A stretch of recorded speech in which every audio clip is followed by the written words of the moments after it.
It's 4 o'clock.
Hello, good afternoon.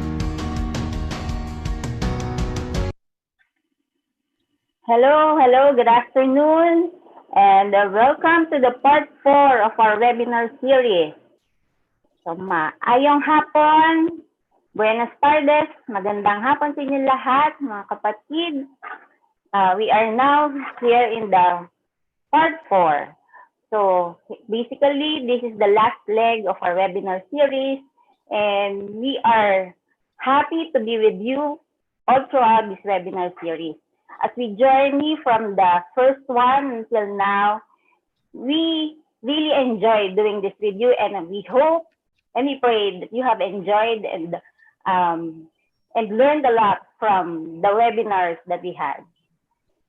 So we are now here in our Zoom webinar platform, but we are also live in our YouTube channel.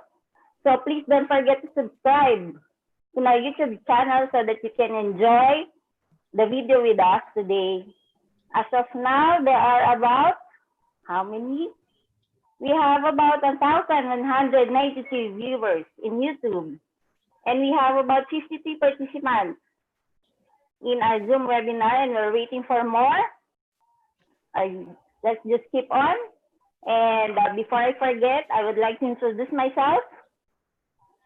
Yes, I'm your session moderator. I'm Emmy C. Panganiban, the TBSA trustee and the chair of the membership committee of the Textbook Schools Association of the Philippines. Good afternoon, everyone. Good afternoon, Emmy. Yes. So for now, to start, we want to know more who our audience are. Yes.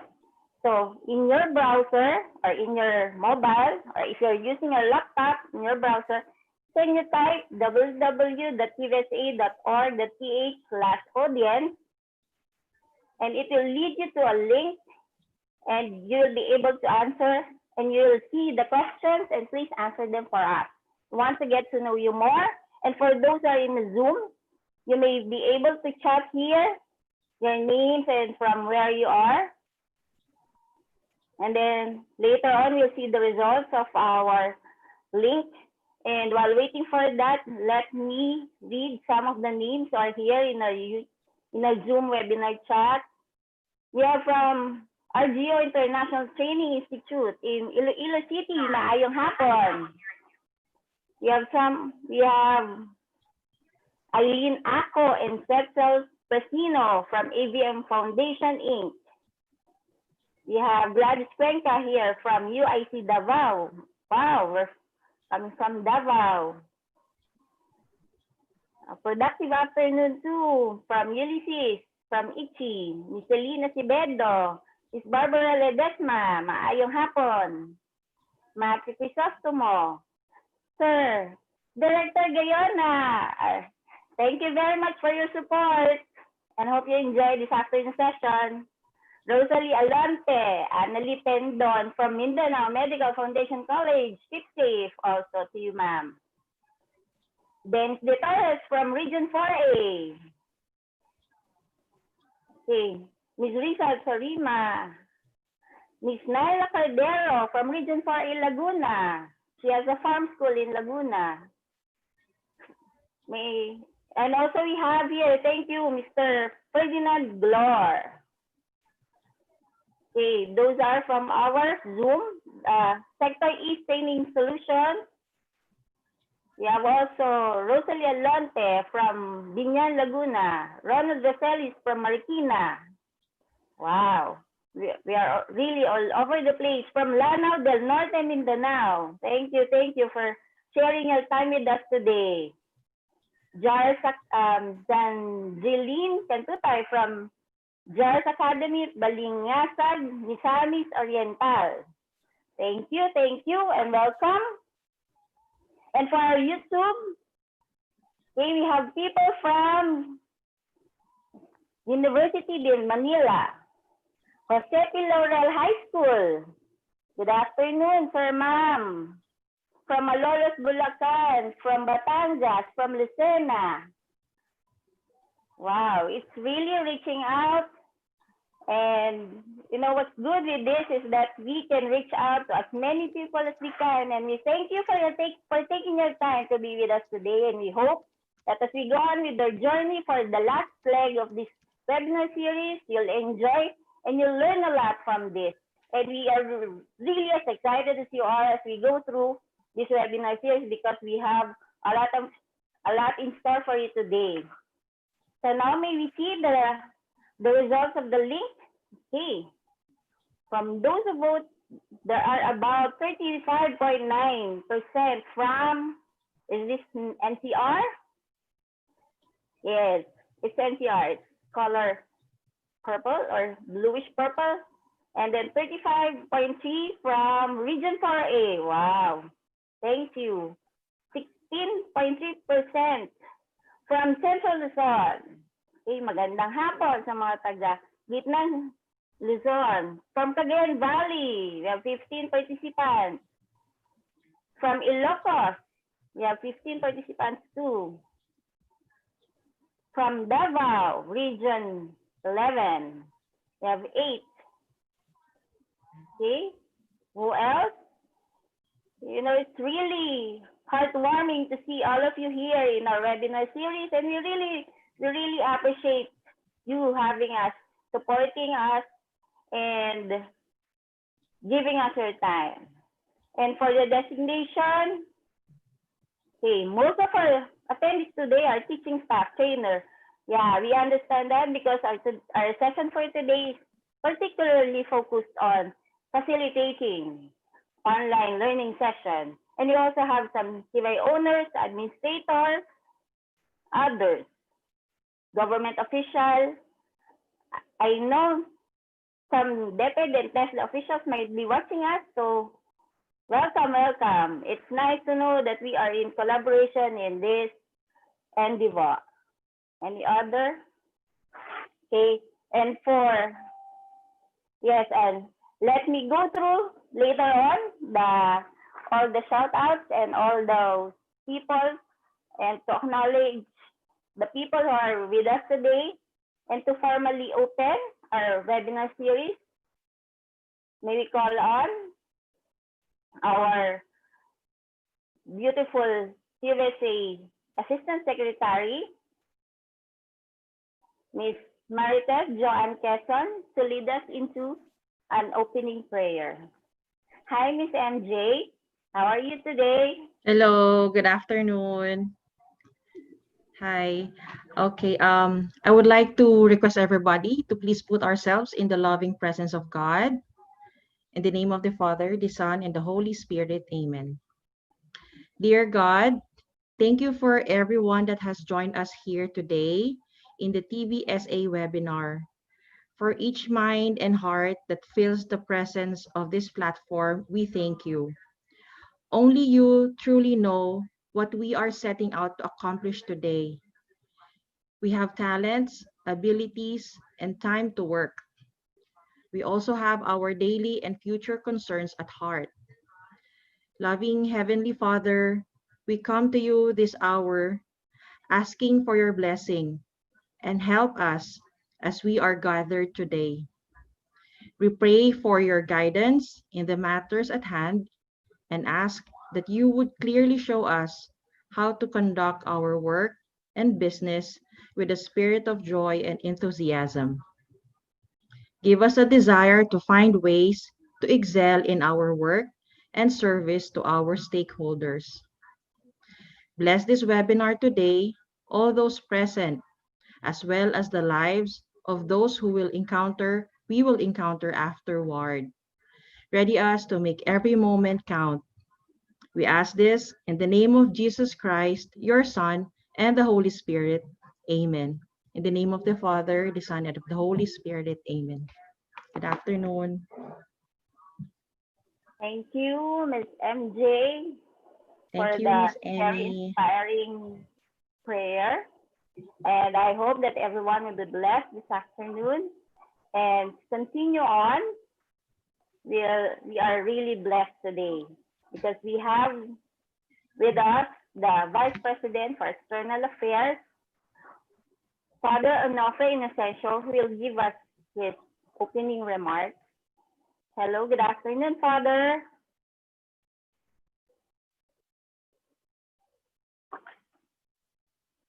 Father, your mic's in mute. Father, Yes. can you unmute yourself? Okay, thank you very much. Yes, Father. So first of all, I'd like to welcome you to this part 4 of the first series of webinar we are offering to our partners, the TBI institution. And we hope that we have rendered you this kind of service so as to be able to equip ourselves with the unfolding realities taking place now. You know, my greatest achievement, my greatest feeling now is this. I'm so happy with the group, the test board, to really have taken into their hands, the concern of how TBI can embrace this present moment of difficulty. And we were able to share very much of our time, our mind, our talent, and explore every means by which we can render service and champion the cause of Tibet.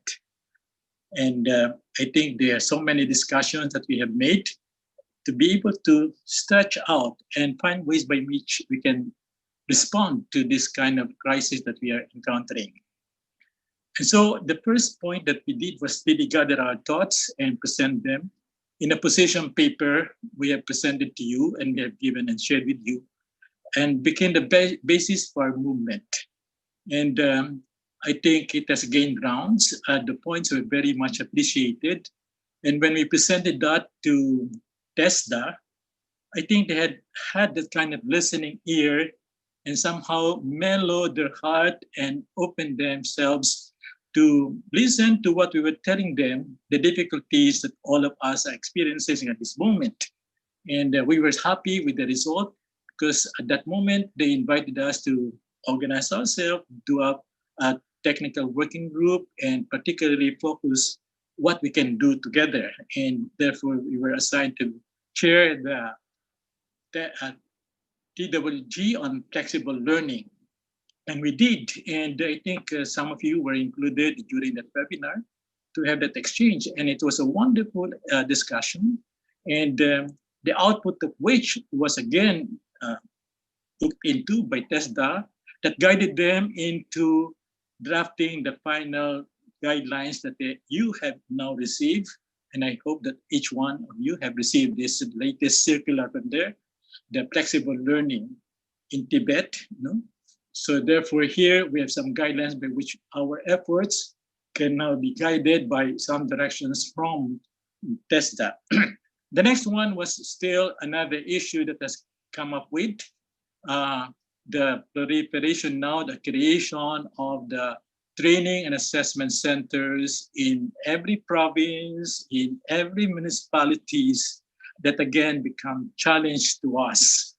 And we put ourselves again together, trying to rethink and try to see how we can respond to that situation. And did again another position paper we submitted to the Commission on Higher and Technical Education. I just had attended that. I just had finished the meeting with them today. And they will be promised that they will look into the points that we have raised into the position paper. And I hope that there will be something that will be positive, that will be good for us as Tibet. And therefore, we want to encourage you to join us and become one voice in trying to represent the technical vocational institution in the country. We are 92% of all the TBIs in the Philippines, and therefore we have to take care of our, that kind of number that we have representing the majority of us taking this task of really skilling the nation. So we hope that in many ways we can tap on you, we can be considered as your partners, companions, and we will champion the cause of TBSA. So welcome to this and join us as we try to pursue ahead. So many things yet to develop and so many things yet to do. So we look forward to that participation and your encouragement by your presence and being connected with us. Thank you very much for attending and welcome to this webinar, the last part, the part 4. Thank you. Thank you, Father. for the very heartwarming opening remarks. And later on, I hope you can join us again for the last part of the session wherein all the TVSA board will be acknowledged and welcome. Thank you, Father. And now, let me continue before we go on to the session proper. And this session is brought to you by TechVoc Schools Association of the Philippines, your national association. And we are proud to be a registered association since 2005. And TBSA is a national association composed of private technical vocational schools, and we promote the interests of the TechVoc sector as well as to serve as the sector's voice in all matters, as discussed a while ago by Father June. It is our mission to commit and contribute to the development of the technical vocational education training and to support the growth of the private TVET in the Philippines. And it is our vision that we become the organized association that champions TVET in the Philippines in collaboration with all the associations of all TBIs nationwide. And as such, we are very happy that this webinar is brought to you in collaboration with PAYAC. PAYAC is a 5-member committee constituted to serve as trustee of the Fund for Assistance for Private Education. It is a permanent and irrevocable trust fund that would address the need of the private education sector in the country. The trustee of PAFE is PAYAC, which is headed by the Secretary of Education as its chairman. PAYAC is also composed of representatives from NEDA, the SEAP, or the Catholic Education Association of the Philippines, the ASCO, or Association of Christian Schools, Colleges, and Universities, and PACU, or Philippine Association of Colleges and Universities. Presently, it manages the Education Service Contracting, the TSS, or the Teacher Salary Subsidy, and the Senior High School Voucher Program components of the GASP program of the DepEd, the In-Service Training Program, the Research Program, among others. And TVSA is also a recipient of the support of PAYAC. And this webinar is, again, brought to you in collaboration with PAYAC. Now, for this event, we would like to call on Ms. Marjorie Manzanilla. Since this is the last of the leg of the webinar series, it is an honor for her to introduce to you the webinar team as well as to do a short recap of what happened in the last 3 parts of this webinar series. Marge, good afternoon. Marge.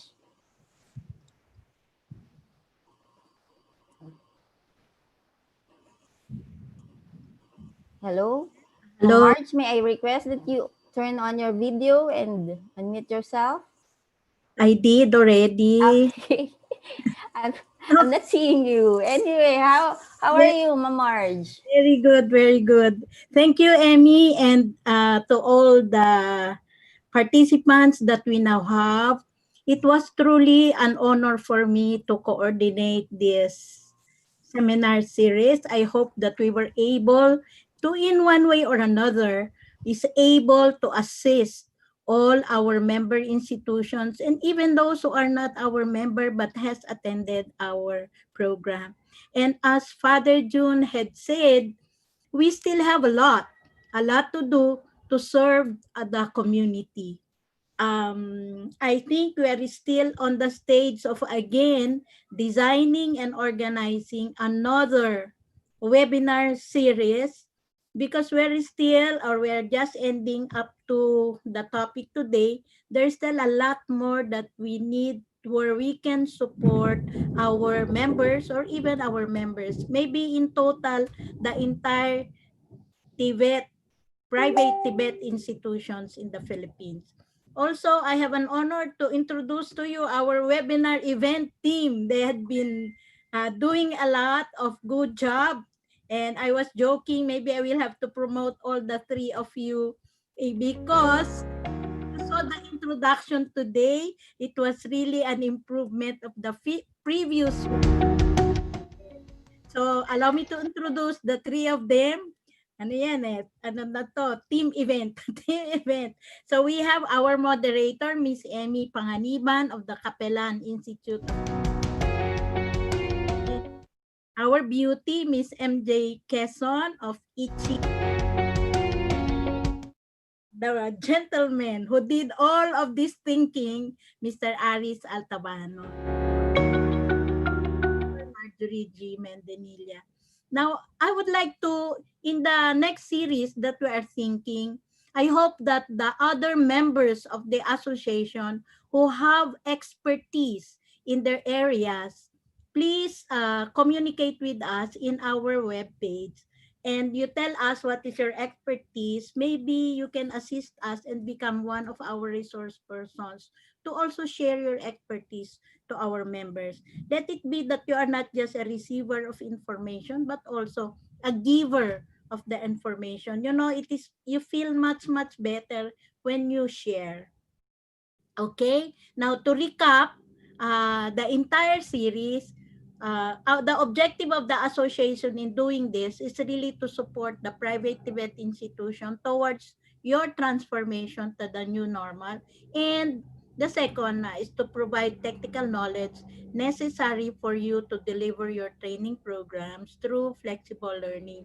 And as Father John had said, we are really very happy. TESDA came out with 2 memorandum, and now it is open for us private TVET to also do our part to respond to this memorandum. Now the 4 series we had, part 1, if you remember, was an introduction, terminologies, discussions, and trying to find out your readiness to respond to this new normal. Part 2, I think our resource person showed you how to convert your face-to-face CBC into a blended learning competency-based curriculum. But of course, what he had showed you is a model. Now, it does not restrict you to make your own model. The important thing, according to the memorandum that was just sent, is that we should be able to show TESDA that our current curriculum shows the online learning, the offline learning, and the face-to-face learning mode. And then last meeting, last Friday, we went through the different learning management systems, infrastructures, tools, and materials. I hope you were able to listen, introduction to Google, and then Google Classroom, the use of Moodle, and then there's another system that was shown to us. So there were 3. And we learned that the LMS is a system that will manage the institutional elements such as registration, content, and the user certification. So it's the entire system. Okay, it can be cloud-based, self-hosted, desktop application, and mobile application. And there were 3, as I have already stated, that we shown to you. Now, your role is to decide which of this system you're going to choose. And one of our speaker, proceed. You may proceed to the next. All right. One of our speaker had chosen or had given us factors that you can consider in choosing an LMS. First is accessibility. I mean, to me, number 1 is budget. Do I have the budget for this kind of LMS? And then how it is deployed, functionality, integration, support, and the user experience. And I just listened to another webinar a while ago, and it says it is not really the technology. It is the interaction of the student that is designed by the teacher in the LMS that will improve the effectiveness of the delivery of the training. So they say that the learning is still human to human. Although there is a human to machine interaction, but the best learning is still human to human. So the teacher should still be incorporated into the learning management system. And so now our next topic, I think you are now excited to meet our resource person. And so I turn you back to our moderator. Thank you for supporting our webinar. Thank you, Ma'am Marge. It is indeed a very wonderful journey from the day one up to this last day, and it's getting exciting and more exciting as we are getting closer to the main session of the program. And we will later on, after the session, there will be a question and answer portion, and we would like everyone to participate. Please, for all those in the Zoom platform, you may type your questions in the Q&A box. And for those in the YouTube Live, you can use the comment section to type your questions, but please don't forget to subscribe to our channel so that we can acknowledge your questions and we will be able to answer them properly later on. And for today's session, we are really proud and happy and honored to be graced today by the presence of a very competent person who will discuss to us about facilitating online learning session. And it is my honor to introduce to you our guest speaker, and she is a professor at the University of the Philippines, Open University, and is also currently serving as its chancellor since 2016. She was also president of the ASEAN Association of Open Universities for the term 2017 to 2019 and continues to chair the Asian MOOC Steering Committee. She has been actively involved in developing course modules for open online courses and teaching in this mode of instruction for more than 20 years. She has been doing research on open online courses and on universal design for learning as integrated into OERs and online courses. She has led the university's initiative #OpenFight against COVID to help the educational institutions in the country to transition from classroom instruction to remote teaching and learning to ensure that learning continues even during the time of COVID-19 pandemic. So without much ado, let us welcome as our guest speaker for today, the Chancellor and Professor in the University of the Philippines, Open University, Dr. Melinda de la Peña Bandalaria.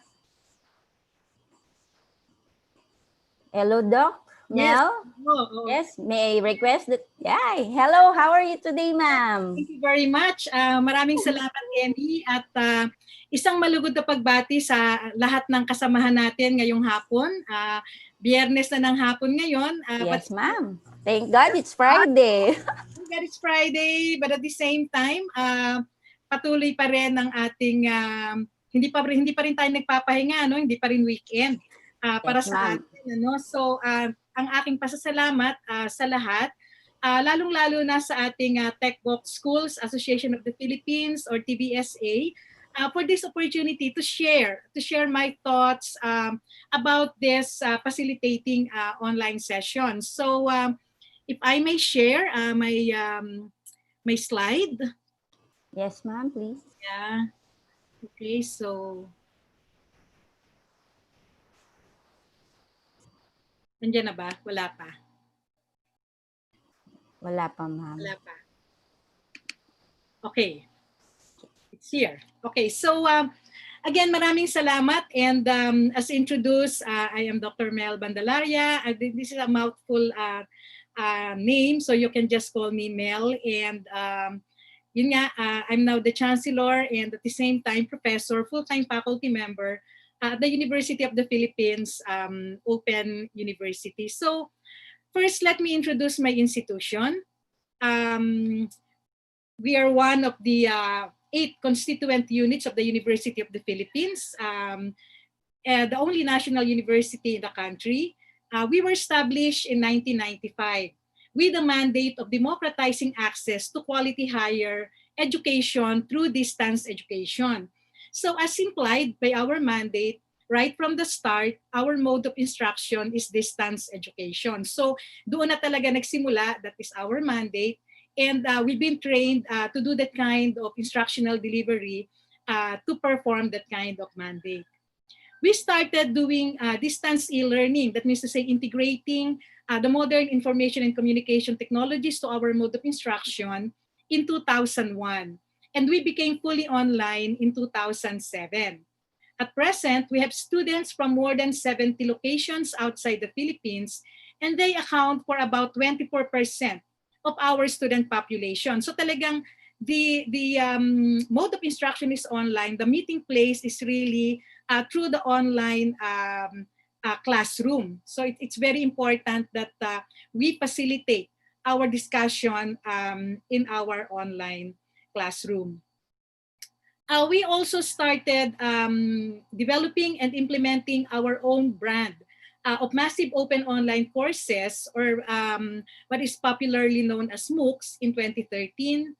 And in December 2014, RA 10650, or the Open Distance Learning Law, or Act, was passed, which mandated the university to provide technical assistance to both CHED and TESDA to enable higher education institutions and technical vocational institutions to offer programs and courses through technology-enhanced and technology-enabled institution or instruction. So that's why when I received this invitation, parang sinasabi na, it's part of your mandate to also be assisting the TBIs so that they can also shift from the face-to-face, the conventional mode of instruction, to what we now call the remote teaching and learning. UPOU, as mentioned by Emmy, became president of the Asian Association of Open Universities for the term 2017-2019. We are an active member of the International Council on Open and Distance Education, or the ICDE, and also a founding member of the Consortium on Benchmarking Framework and Data Set for Online Open, Smart, and Technology-Enhanced Higher Education, which has a base in HBMSU in Dubai, UAE. We are also an active member and work leader of UNESCO's OER Dynamic Coalition. And I think it was also mentioned that we continue to chair the Asian MOOCs Steering Committee. We have more than about 70 member institutions in this association.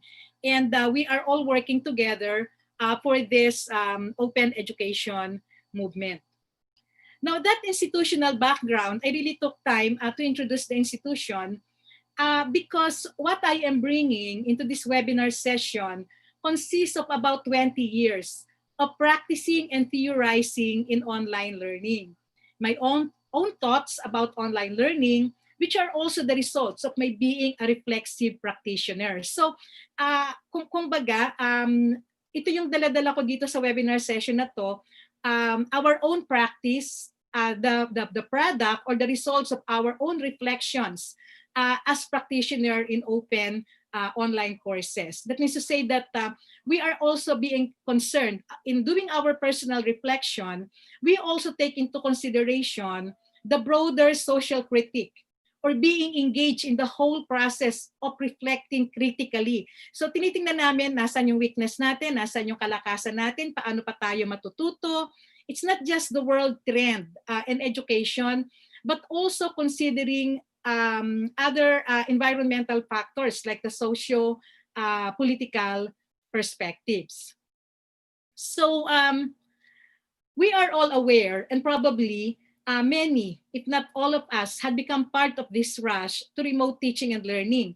Ito na nga, nagkaroon na tayo nitong cancellation of classes, disruptions in education, resulting to the closure of many schools due to the COVID-19 pandemic.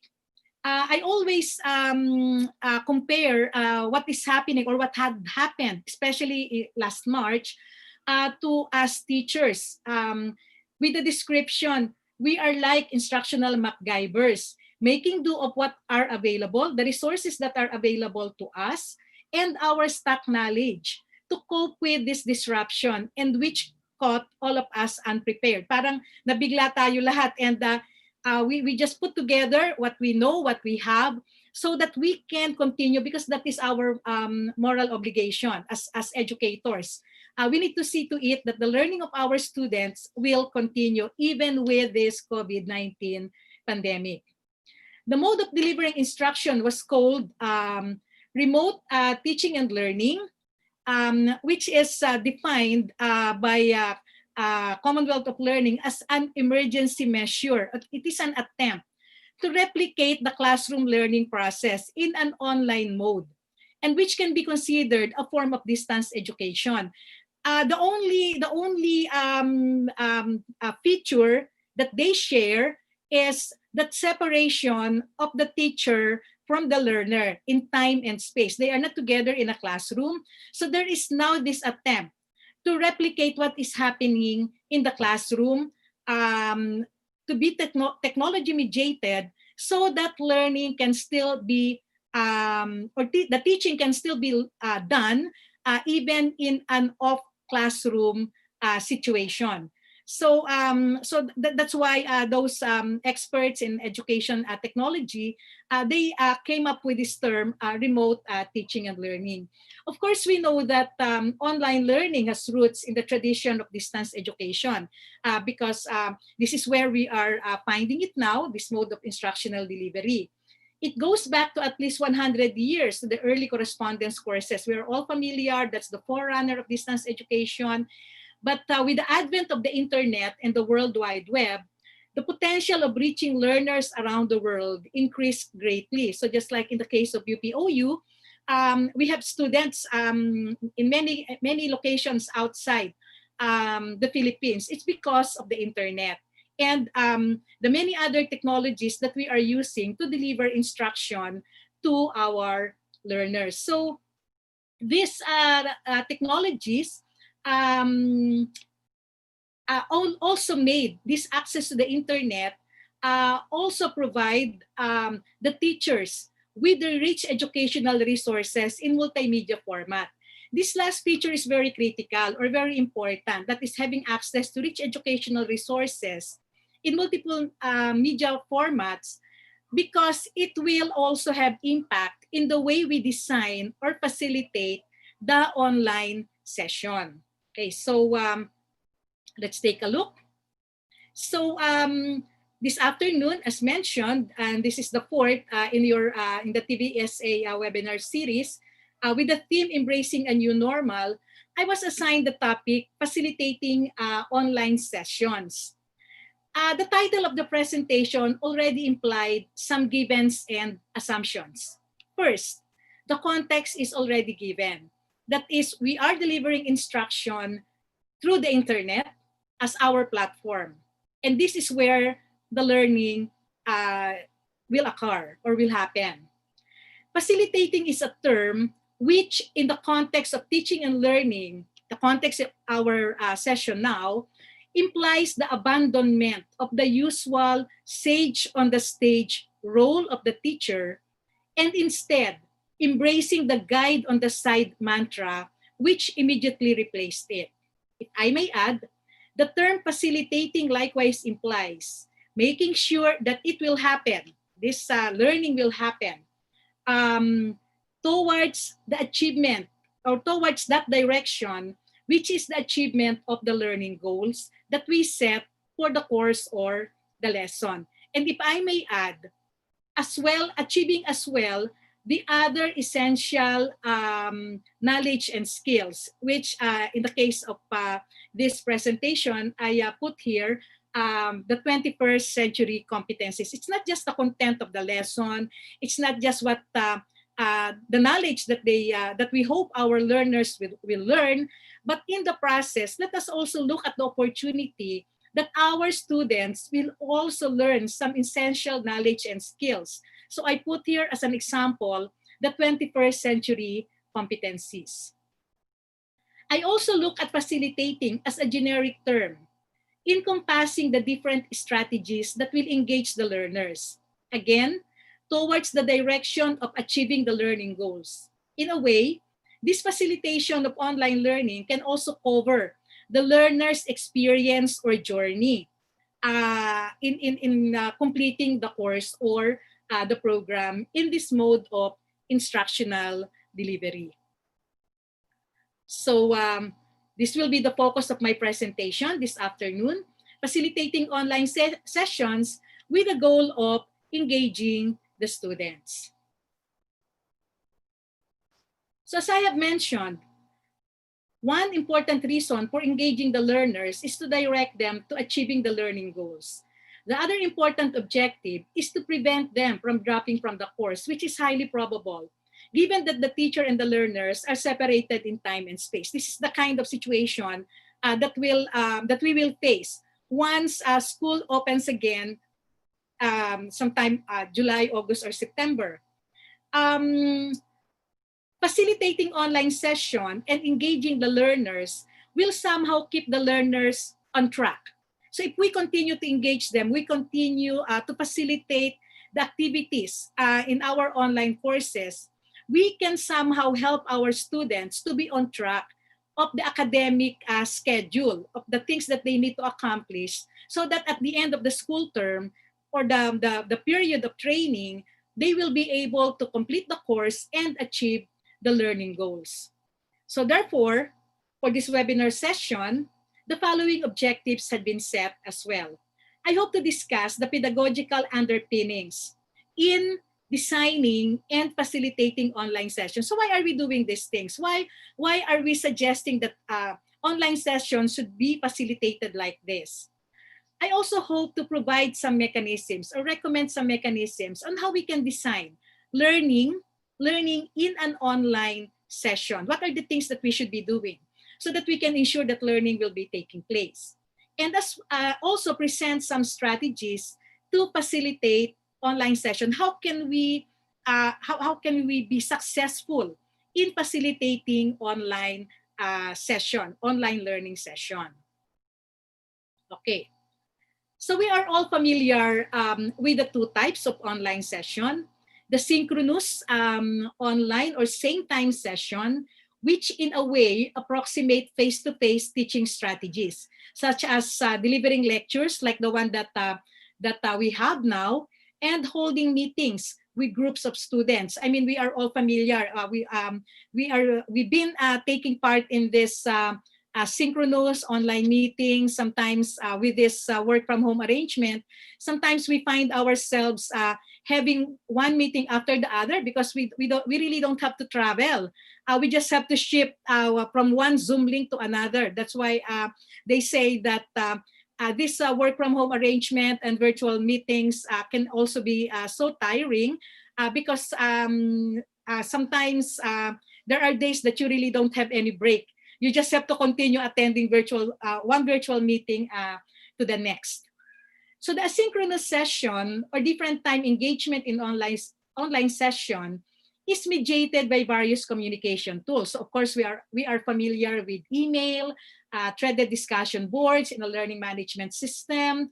You have your last webinar series, which discuss learning management system. And one of the major feature of a learning management system is a discussion board, which can also take place in a synchronous session in an online learning site or course.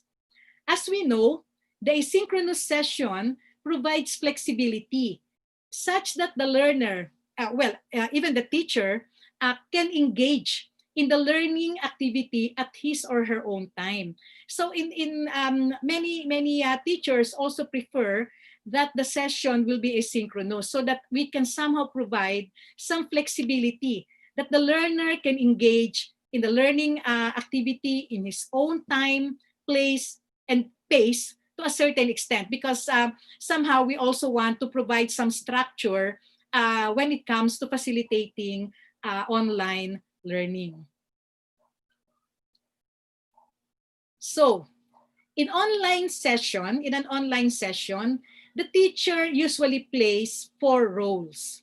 So first is the pedagogical role, wherein the teacher creates discussions that focus energy on critical concepts, principles, and skills, or in short, what should be learned by the students. The second is the social role, which requires the teacher to foster a friendly social environment to promote learning and sharing, especially among the learners. The third is the managerial role, wherein the teacher should be clarifying discussion objectives, timelines, and procedural rules. And the technical role, wherein the teacher or the facilitator should make the students comfortable with the learning management system, the tools that will be used for the learning, as well as the software that are usually integrated into the online learning environment. So let's discuss this role one by one, and in so doing, we will also be having that insights or glimpse on how we will be facilitating online session when the teacher assumes these different roles in the online teaching. So the pedagogical role. Teaching in the online environment is quite different from teaching in a face-to-face environment. So I think many of us already experienced that. For instance, cues like eye contact, body language, facial expression, and voice tones that are crucial to social interaction are absent. So we don't have that. So online session usually serves as the platform which parallels the classroom in the face-to-face or conventional mode of instruction. Hence, it is important that in the facilitation skills, in facilitating online session, we provide as much cue as we can so that we can convey the message well to our learners. So if we can give a more specific definition of online facilitation, it is a technique wherein we enable and promote learning in an online environment. So there is already that goal of enabling and promoting learning in an online environment by means of encouraging the interaction with and between students and supporting interactive online learning activities. So interaction, as what has been mentioned earlier, but I think Ma'am Mendililia, interaction is very crucial, and it is very important for learning to happen. And this is something that we should ensure to be present when we facilitate an online learning session. So in facilitating online learning session, I would like to focus on the three types of interaction which are implied to keep the learners engaged. So that's one thing. And to facilitate learning.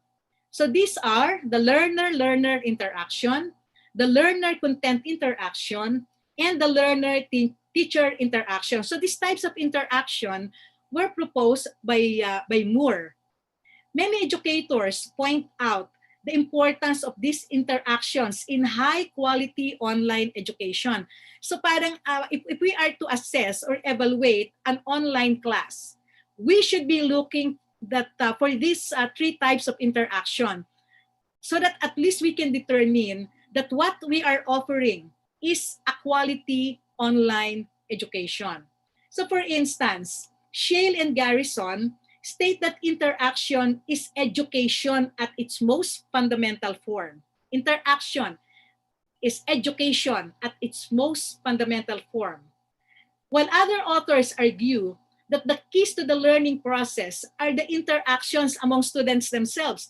So dito pinapasok na natin, hindi lang yung interaction with the teacher, but there is also the key to the learning process, which is the interaction among the students themselves. So it's the learner-learner interaction.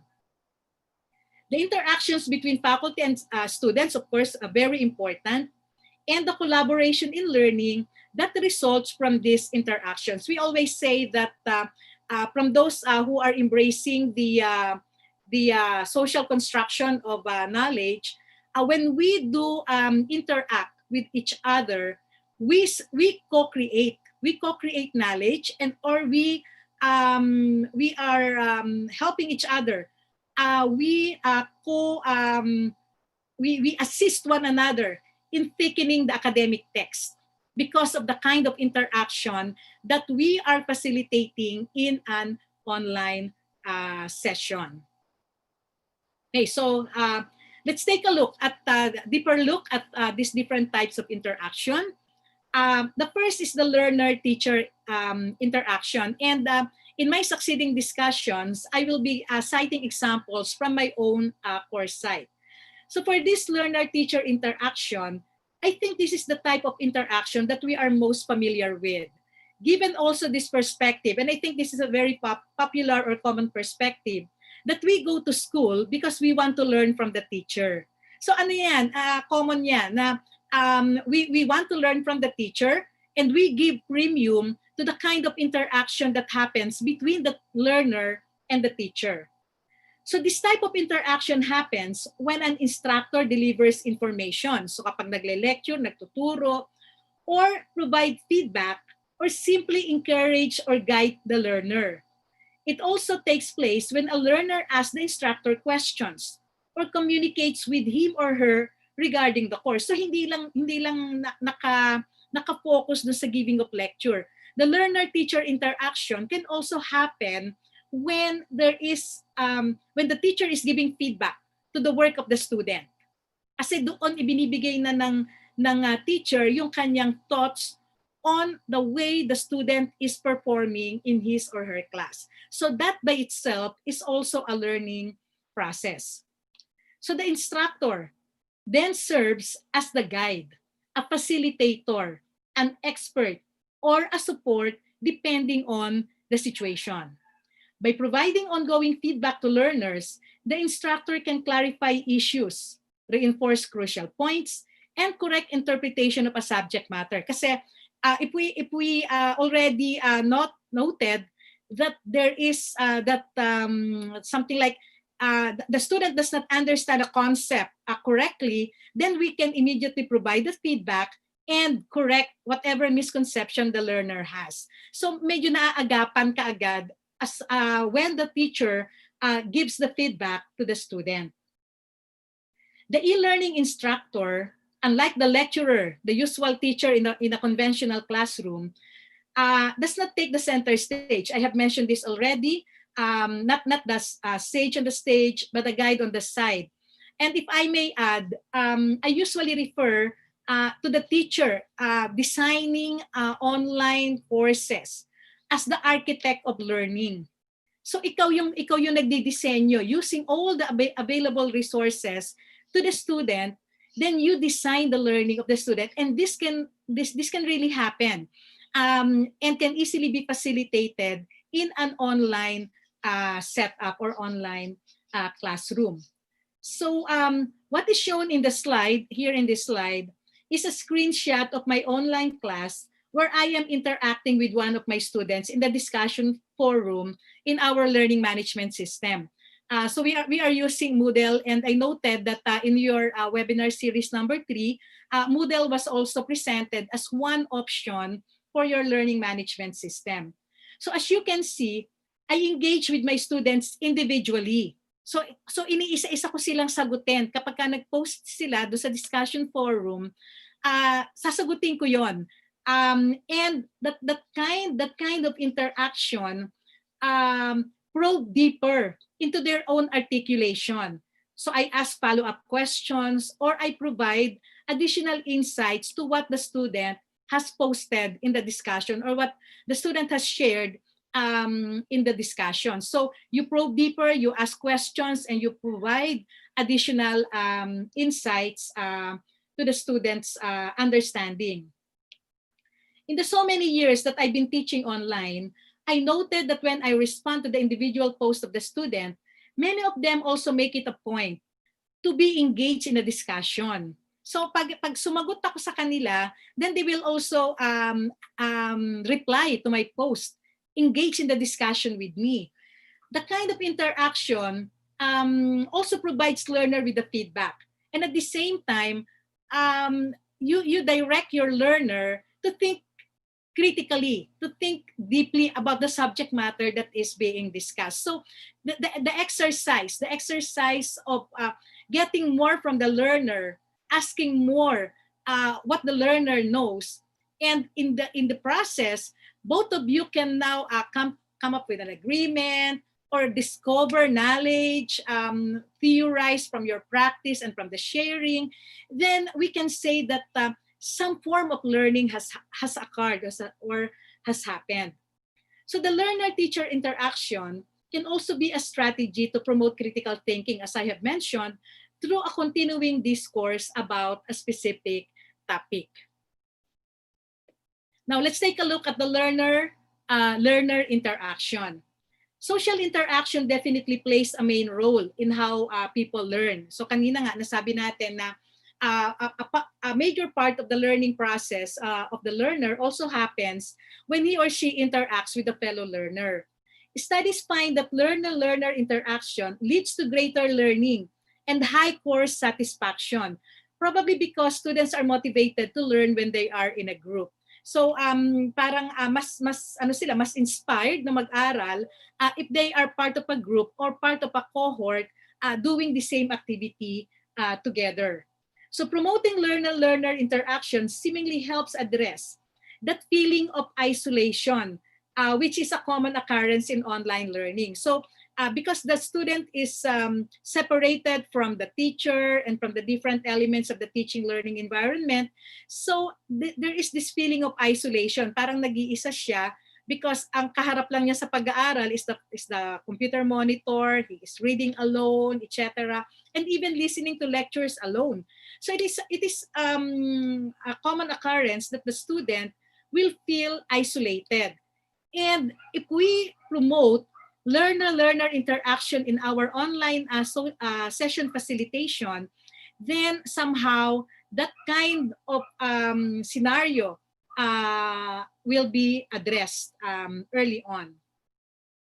Note that the learner-learner interaction can happen with or without the instructor, but can be facilitated by the teacher or be integrated into the learning design of the course. So we don't have to be present for this learner-learner interaction to happen. We can take a back seat and just allow them to continue the interaction that you initiated or you integrated into the course design. So the teacher can plan the learner interaction by considering student collaboration and information sharing, like creating a learning atmosphere where learners can participate, offer response, draw effective feedback, and communicate in short or focused messages. So this fosters powerful relationships among our students and allow them to better understand the material because they will continue to engage together with their classmates,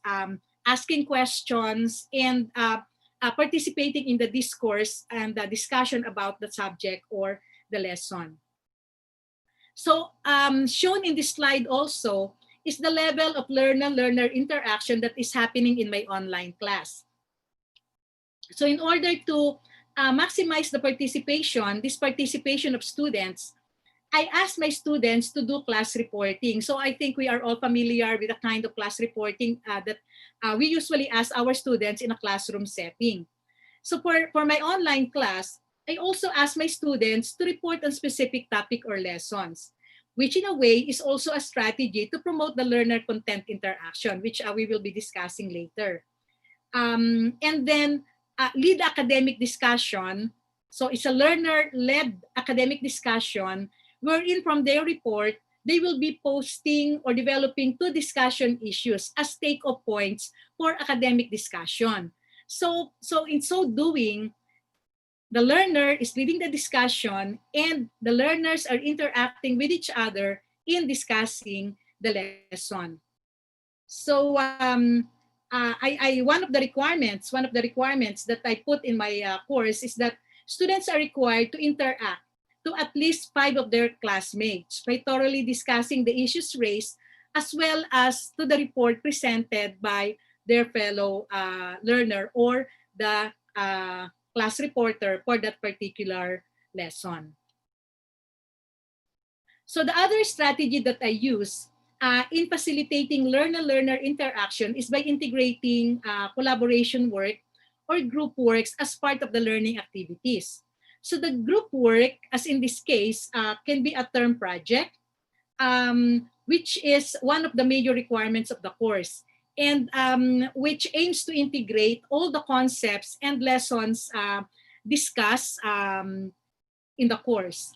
So learner-learner interactions happen even outside the virtual course site, because since they are part of the group, as presented here in the slide, they should be interacting with each other, they should be coordinating, they should be communicating with each other as they plan, as they implement, and as they write their project term report. So as presented in this slide, one group like this one, Section A, Group 1, Project Binhi. So this group of about 7 students, they work for a project called Project Binhi, improving food security through urban gardening. So in coming up with this report, they have to work together in implementing, conceptualizing, implementing the project, as well as in writing the final report.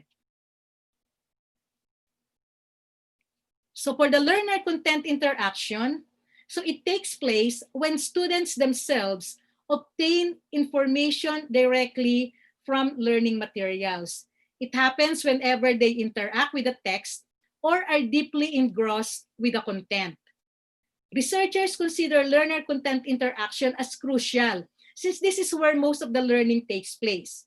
Once students access learning materials such as the multimedia, the video materials, lectures, and handouts, they should be able to consume it in their own way. They should be able to pause, stop muna, and then rewind, repeat, and forward parts of the course to master it. So they can always go back to the materials in case they feel that they still don't understand the lesson.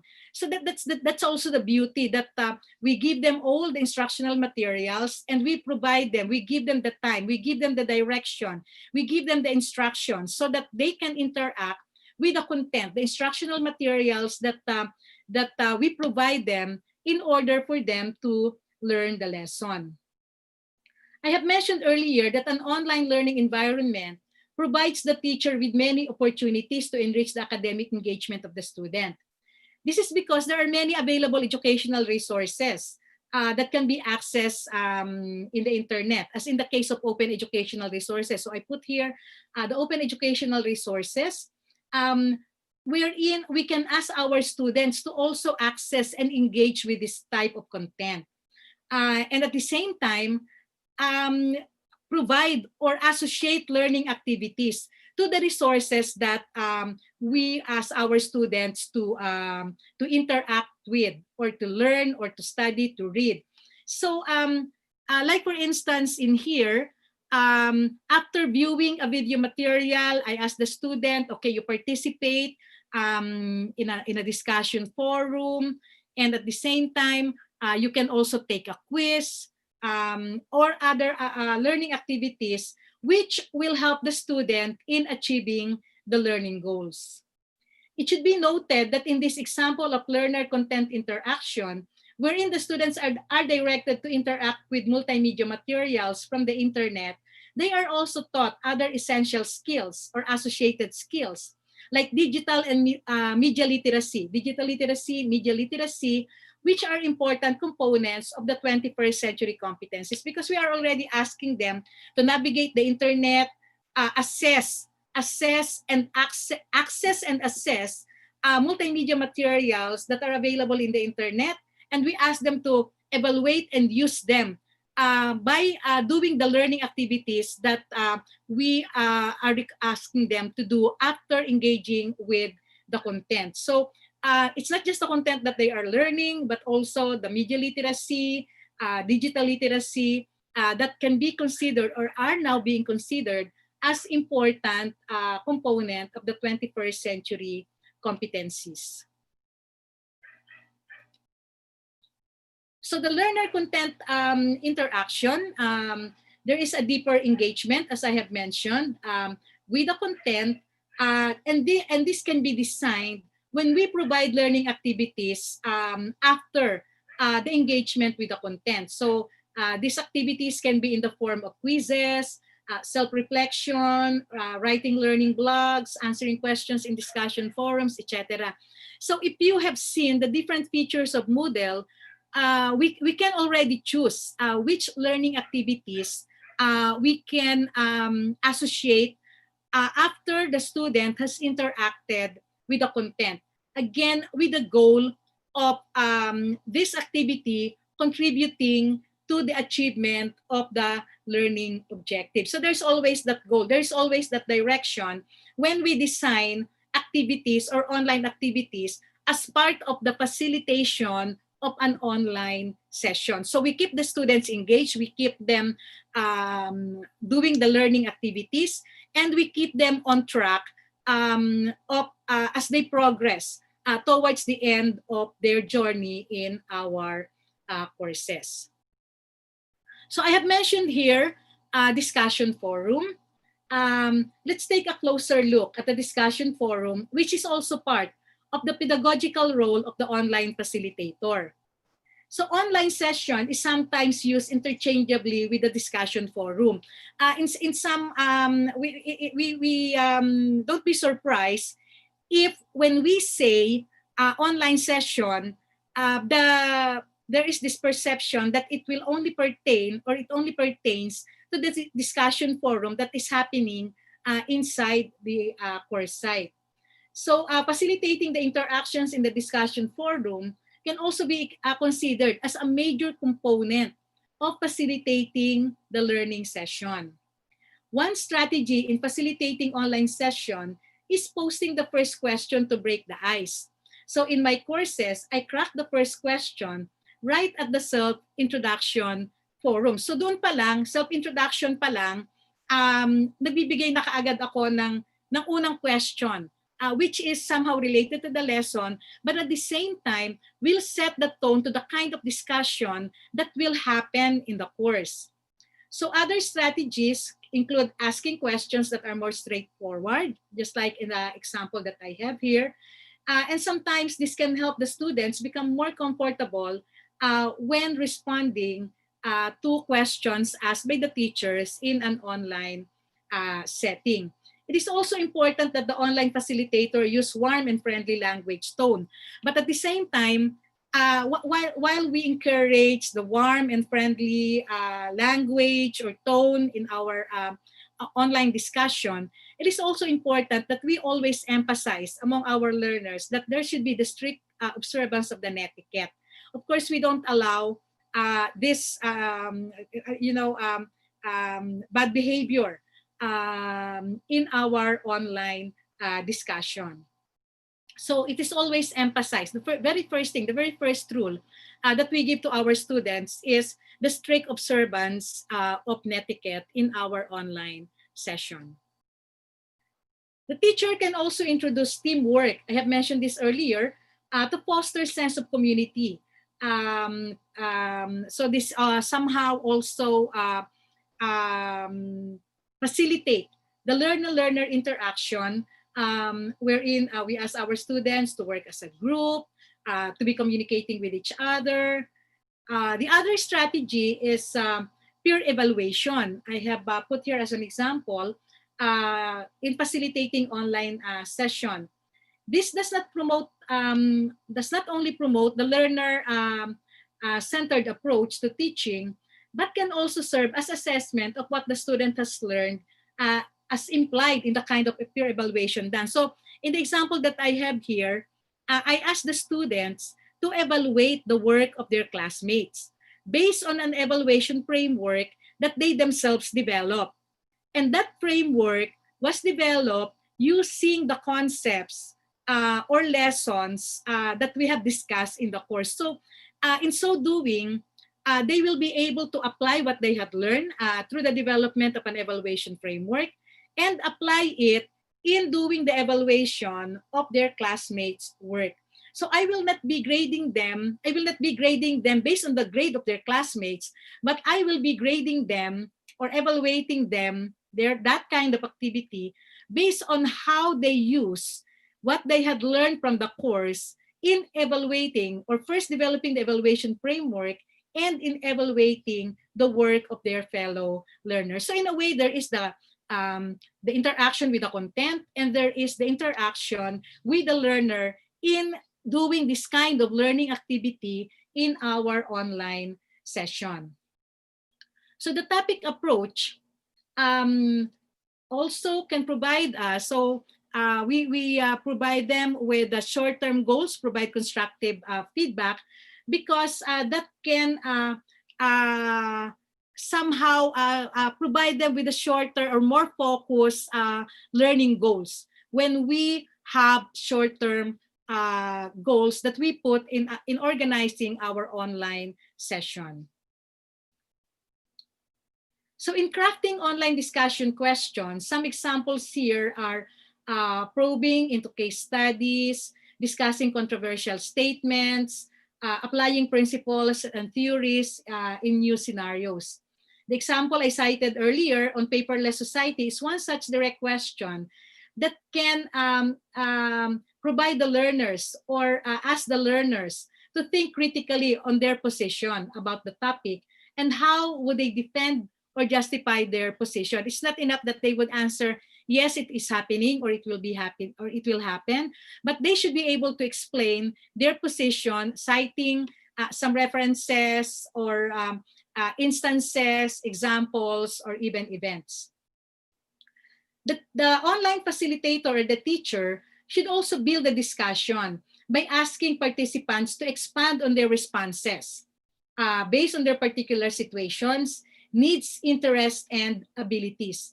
This will somehow also prevent or make it difficult for the learner. So like for instance, if I will be asking questions wherein the responses should be based on the context of the learner, and if that question is part of my exam, then it will be very difficult. It will be difficult for the learner to just Google the answer to my question, because the answer should be based on their context.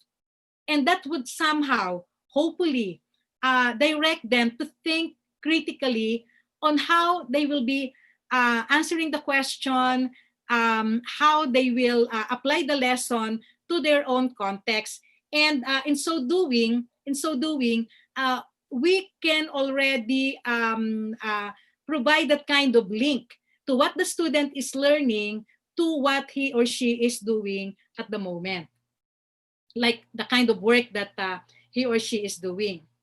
Facilitating online session also requires the teacher to respond to students' posts within a consistent and reasonable time frame so that the students are aware of your presence and active participation. So when we respond, I mentioned earlier about the giving of feedback. When we respond to our students, provide them the feedback, they become aware that we are there, and we are actively participating in the discussion. Now, this brings to mind some of the discussions that we have at the university, wherein we try to distinguish or try to argue which is important. Is it the teacher presence or is it the teaching presence? So two concepts. I always argue that both are important. In giving immediate feedback, the students immediately feel that you are there, that you are actively participating in the online session. But we all know that online teaching, sabi nga nila, nakakapagod yung online teaching na yan, especially when you respond to the individual posts of the students. And if you have hundreds of students, there's no way we can respond individually to the students' individual posts. So in so doing, in managing that kind of discussion, we always advise that the strategy is the teaching presence, wherein we can design the course and the learning activities such that the learning will continue.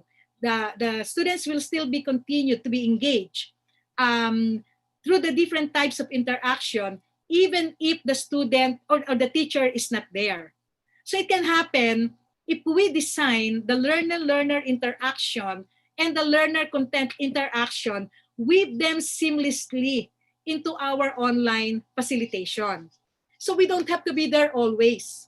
And we just go there, we just go to the discussion periodically. So like for instance, at the end of a discussion forum, at the end of the topic, when we do our summary, But we especially if we have many students, we don't have to be necessarily responding to individual posts, but at the same time we still have to ensure that the design of the course will still feel that the teaching is there, that the learning is happening even without the teacher being there. So it's the teacher presence versus or with teaching presence being designed into the whole online facilitation. So that's the kind of design that we should always be thinking when we put together these different types of interaction into our courses, and also designing the learning of our students. So it is also important that we summarize ideas and conversations, I have mentioned this earlier, in order to refocus discussions, remind students of their learning journey, and imprint new information and knowledge, especially when we summarize, when we synthesize what had been discussed. Somehow there emerge a new realization, and we contribute to the building of knowledge. The summary that we will be doing will bring to the fore the key concepts and ideas that the learner should focus on. It is but natural that, especially during the learner-led discussion, some of the topics may be not directly related to the lesson. It is a usual thing happening, especially in an online session. So it is the role of the teacher or the online facilitator to refocus the discussions through the summary per topic. Ito yung sinasabi ko kanina na pwedeng dito tayo pumasok at dito natin iparamdam yung teacher presence. But prior to that summary, we can design that the learner interaction or the learner content interaction is already happening. So moderate when there are negative influences, such as bad netiquette, I have mentioned this earlier, non-contributions, and monopolies. We also observe that some students tend to monopolize the discussion. So it is also the role of the teacher to call the attention, or parang recitation sa classes. So we call the teacher, we call the other students, and ask them, okay, so what's your opinion about this? Can you also explain your position about this perspective that was presented by your classmate? So that's also the role of the teacher in an online session. So bad netiquette or even disagreements cannot be avoided. So it is our role to moderate such kinds of discussions. I think there is this, because there is this sense of anonymity, which somehow encourages some learners to behave badly in an online session. Parang nasa isip nila, hindi naman nyo ako nakikita, hindi nyo naman ako maaaway. The only thing that can happen is for there to be an exchange of words, bad words. But that's it. So, but still, we online facilitator should be conscious and should watch out for these things so that we can prevent it from happening early on. That's why I mentioned that right from the start of the class, of an online class, I always mention we should be strictly observing netiquette here. Para alam kaagad nila ano yung mga ground rules natin. So another thing to consider in online session, facilitating online session, is assigning a grade for participation. This is something that I've been doing since the university shifted to distance e-learning or to online learning.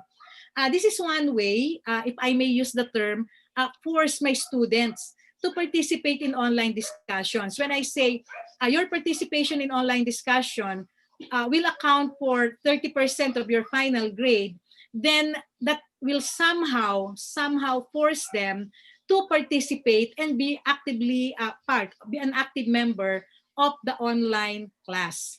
They will be sharing their thoughts as well, and in the process, they will be learning. So this is also very important to me because when I read the post of my students, I somehow get familiar with how they are writing, how they are the words that they are using, the limit of their vocabulary, if we can say that.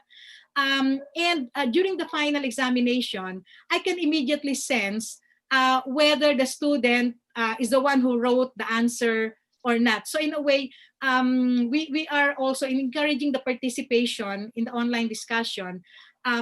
We can somehow have that strategy of ensuring the integrity of the academic process and including the assessment process.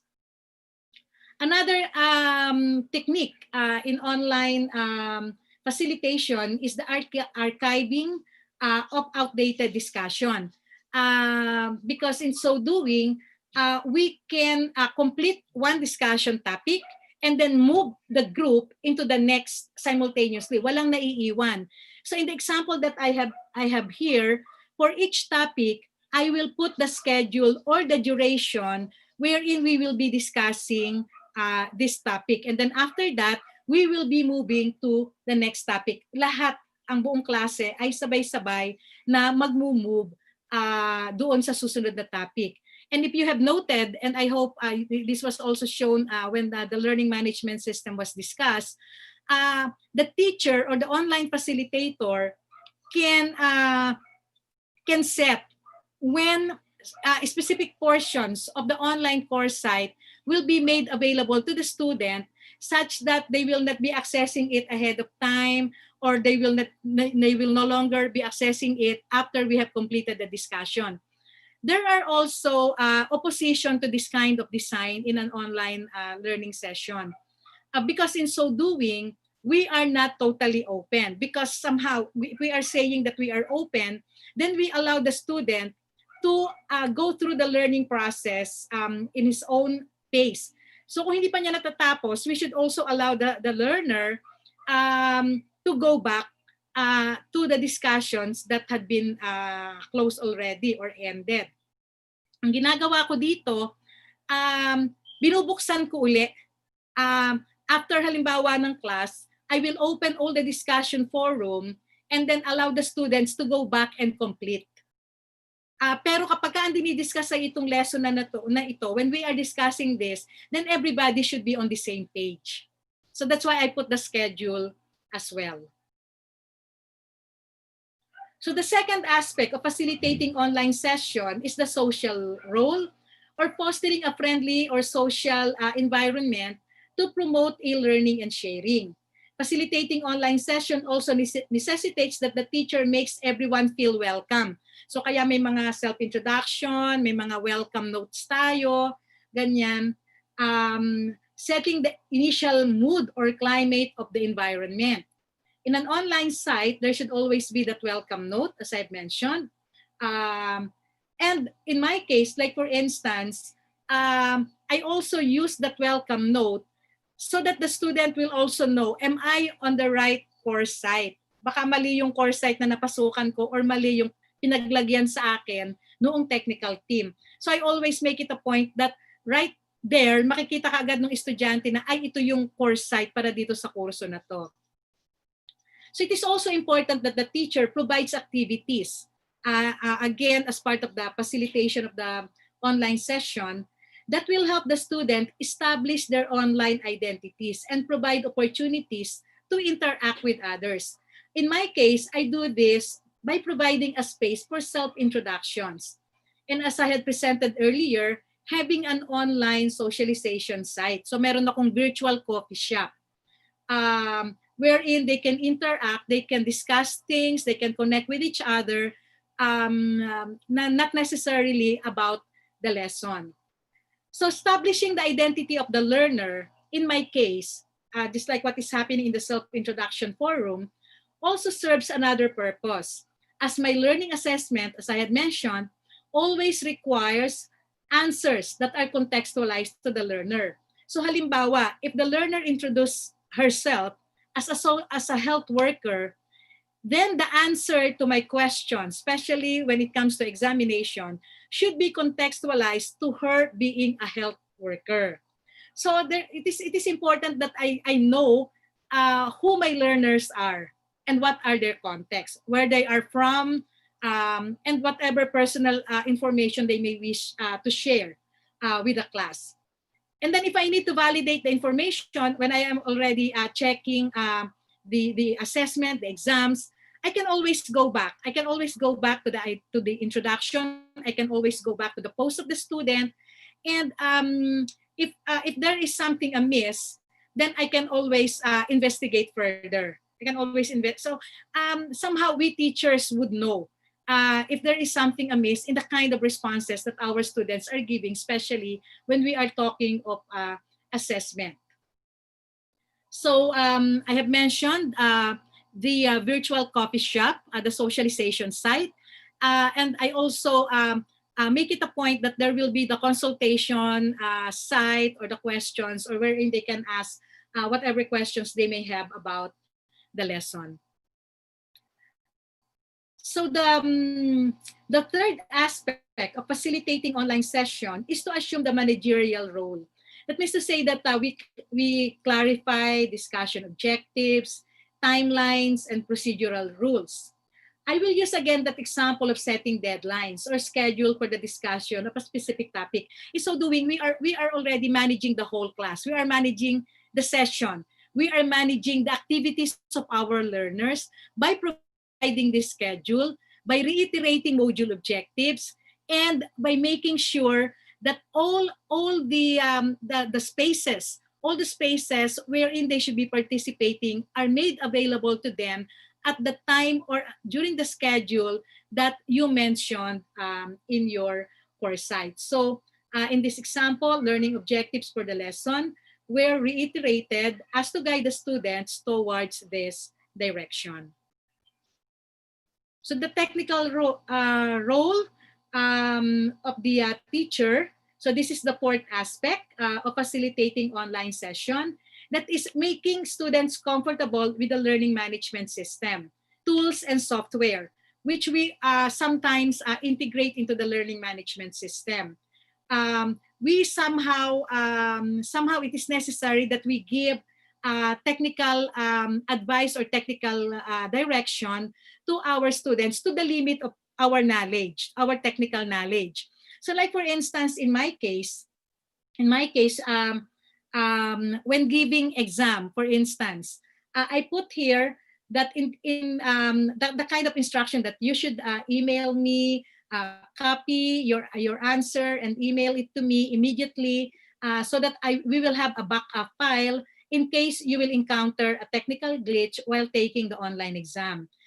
This way, we are removing some apprehensions of the students about online exams. Minsan natatakot yung mga yan, paano kung naputol yung internet ko, etc., etc. So what will happen to my exam? So in giving them some of these technical guidelines, we are removing some of the apprehensions of our students and make them more focused to the task at hand, which is answering our exam questions. Yun pa nga lang, yun, the thought of taking an online exam, the thought of what, paano pag humina yung internet ko, etc., etc. We somehow have to give some instructions, give some guidelines, so that our students should also feel comfortable in navigating through our online course site. So here I also put some instructions like in uploading your group term project, each group should start a new discussion topic, because that is how they will also be graded. And I put here like the submission bin, who will be using this submission bin when it comes to the term project for this particular course. Okay, so I have mentioned giving here, we have here some more tools to facilitate online sessions. So like for instance, we can manage the look and the design and the organization of our course site. So here, I have here the title of the course, the topic. By topic, I put the schedule. So in a way, I am managing the online session by organizing the whole page. Organizing it in such a way that the student can already view what is happening in that particular course, what topic is being discussed now, what assignments or course requirements are due within the week, etc., etc. So that is already designed into one whole page of the course site. Again, we can give immediate feedback to our students, to the work they have submitted. And this is one example. This is an assignment submitted. So this is one feature of the learning management system. So I have mentioned we are using Moodle, and an immediate feedback by using the different features of Moodle, we can give immediate feedback to the work submitted by our learners. So pagkatapos nating mag-comment, magbigay ng grade, immediately makukuha kaagad yan noong ating estudyante. We can also view the activity of the whole class. So like for instance, in this case, I can see how many views were there in the self-introductions, how many viewed the module guide, the discussion sessions, etc., etc. This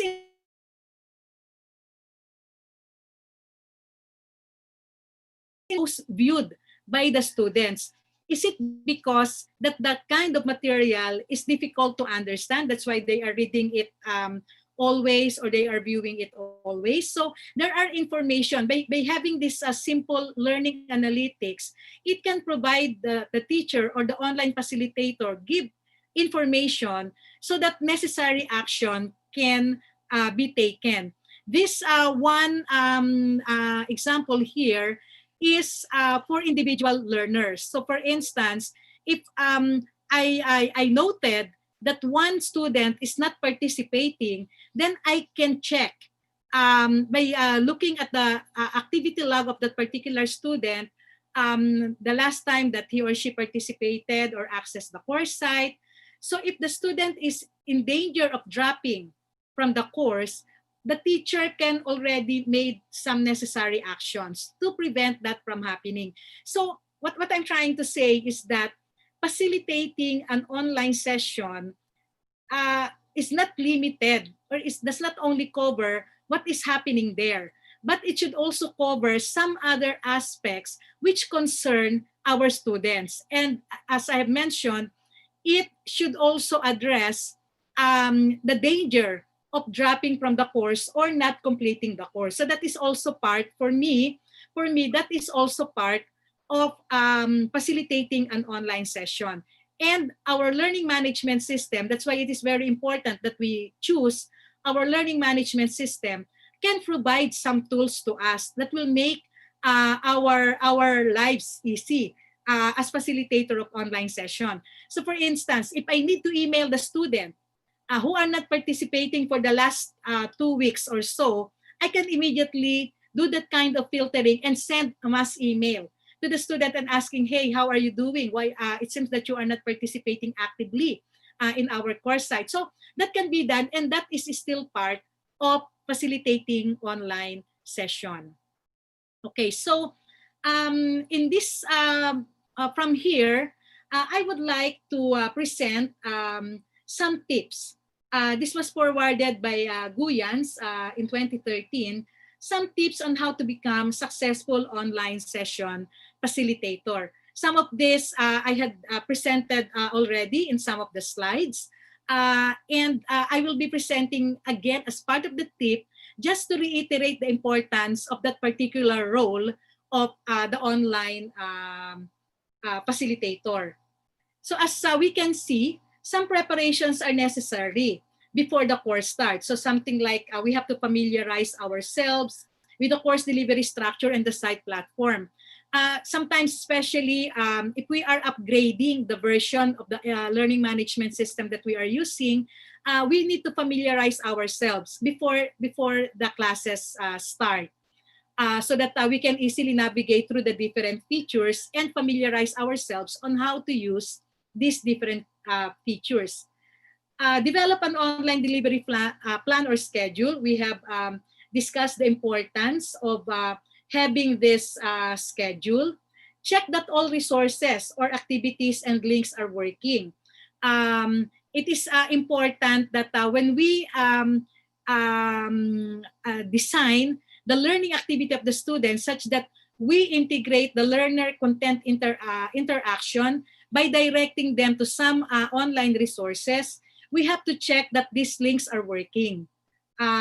And if not, we have to make some substitution to make sure that there is no disruption in the learning process of our students. It is also important that we update our contact information.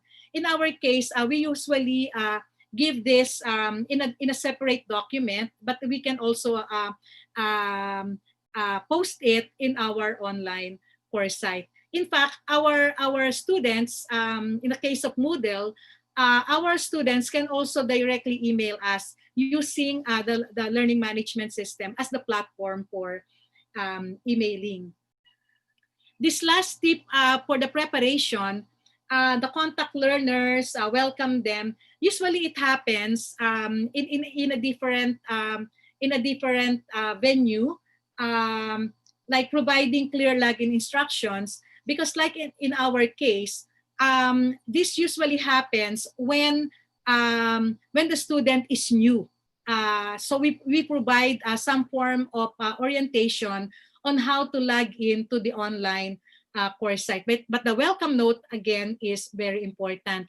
This preparation for an online course facilitation before the course starts is the reason why weeks before, something like 2 weeks before the start of classes, we should already be, we call it populating our online course site and preparing ourselves to facilitate online, organizing the course site, etc., giving the schedule, putting all the features that we want our students to access. So we have to do that before the start of classes. Again, a very important role of the online facilitator.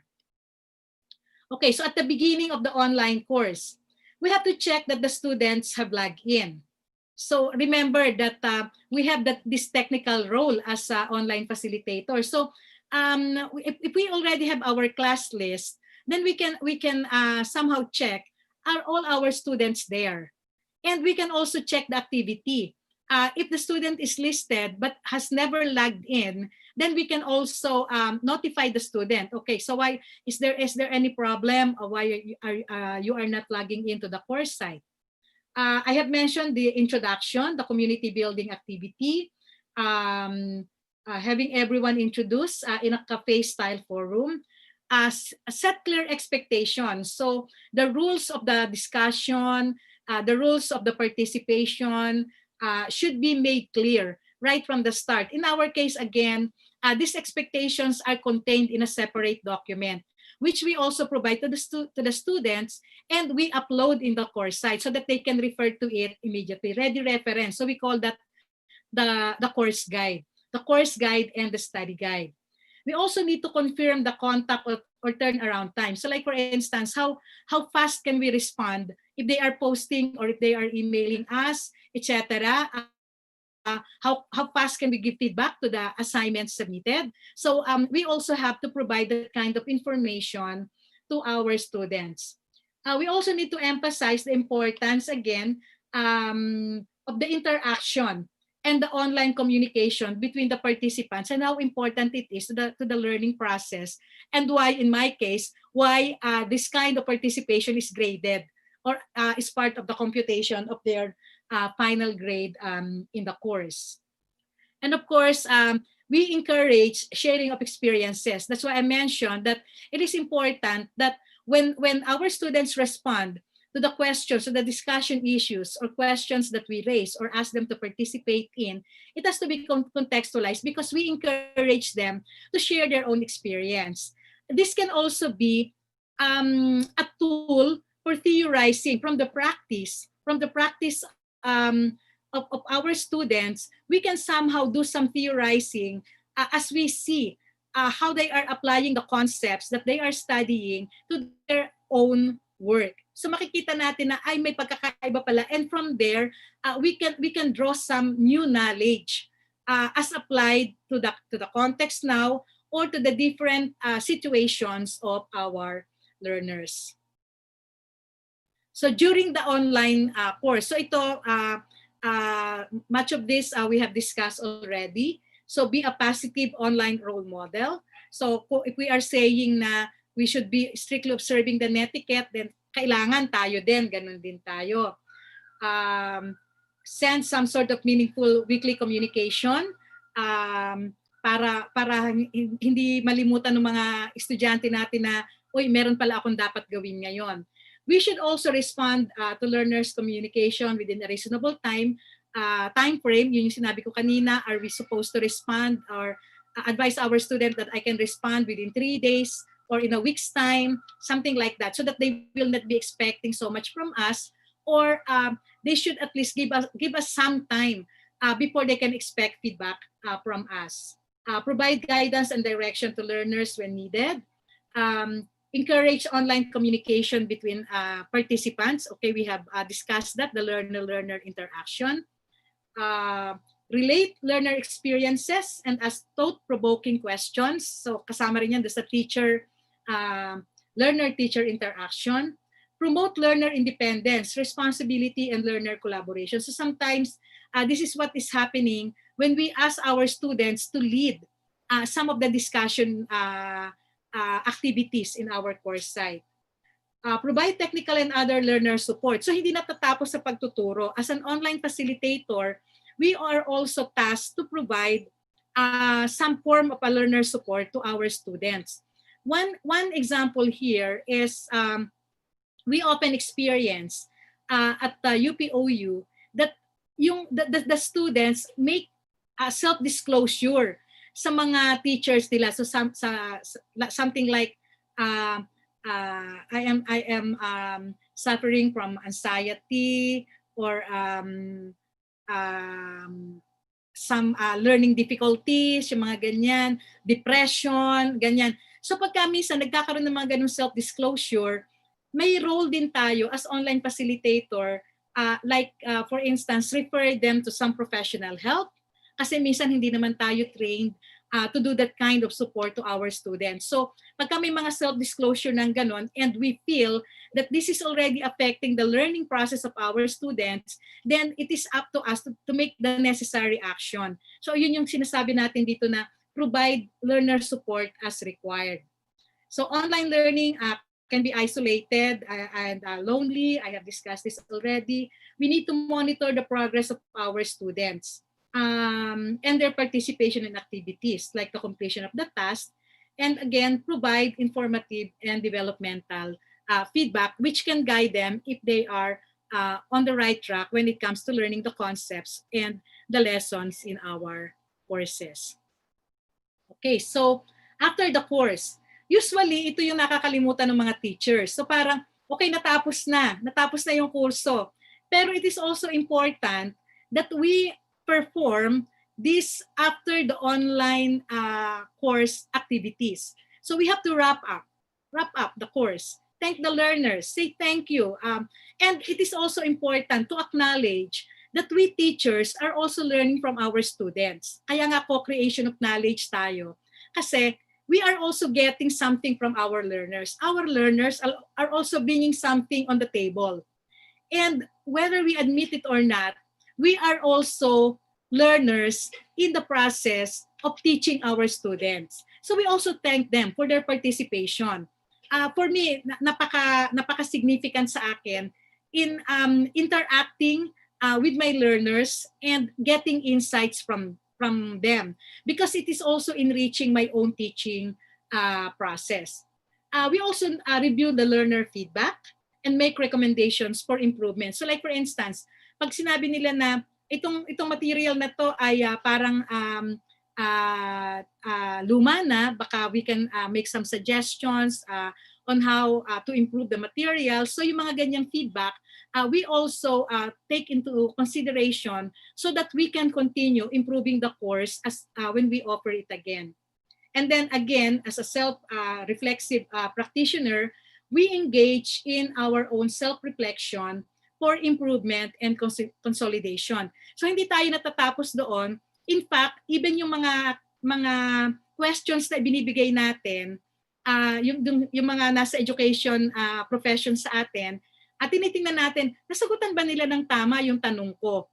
Baka naman mali ang pagkatanong ko. Kaya ganito ang nakuha kong sagot. So we also do our own self-reflection so that we can improve the practice when we perform the task again in the next offering of the courses. Okay. So ngayon, our context here is Tibet. So when we talk of doing facilitating online session in the context of Tibet, what are the specifics that we can provide or we can recommend? As we know, when we talk of Tibet, these are skills-oriented. So may knowledge, may skills, very, very particular. And ito laging ine-emphasize ito sa akin noong mga partners natin from TESDA. Skills-oriented courses, which may require more video materials as learning resources, and probably more synchronous online session. I have mentioned earlier that we can do synchronous and asynchronous online sessions, but probably in the case of Tibet, there will be more video materials. There will be more synchronous online sessions, so that the teacher will have the opportunity to demonstrate the execution of the required skills to be learned. So meron din tayong mga tips in doing the synchronous online session. So like for instance, using a headset, not just the simple microphone nitong ating computer. Of course, I am using that one now. But if we project that we will be doing more synchronous online session or lectures, I suggest that we invest in good microphone. Yung isang office mate ko even advised na bumili kami ng ring light para daw maganda yung ilaw namin when we are doing this kind of lecture. It is also advisable that we limit the sessions to 90 minutes. Although masyado na rin mahaba yung 90 minutes, ano? But somehow we should make sure that we will not exceed this. Especially kapag naman nagde-demo tayo, baka nga mas kailangan yung mahahabang oras. But we have to be careful na walang information overload na mangyayari doon sa ating mga online session. It is also important that in doing these online sessions, the synchronous online session, we break the discussion into smaller topics. Minsan magtatanong tayo, we ask for their participation, ganyan, para somehow we keep them also engaged in the whole process of the teaching learning in synchronous online session. We also keep the information push to the limit. We limit that because we are, again, we have to be careful not to overload our students with the kind of information that we want to give them in one shot. It is also advisable that in doing this kind of session, we use more slides. Para may cue din, have visual cues that the slide has changed. Because that will somehow catch the attention of our students na ay meron pala akong kailangan tingnan uli kasi nagbago na yung slide. And of course, we have to learn the technology, what kind of technology that we will be using when we will do this kind of lecture or a demo for our class. So we have to learn the technology, anticipate difficulties, and how we will be addressing such difficulty in the event that we will encounter them in doing these kinds of online session.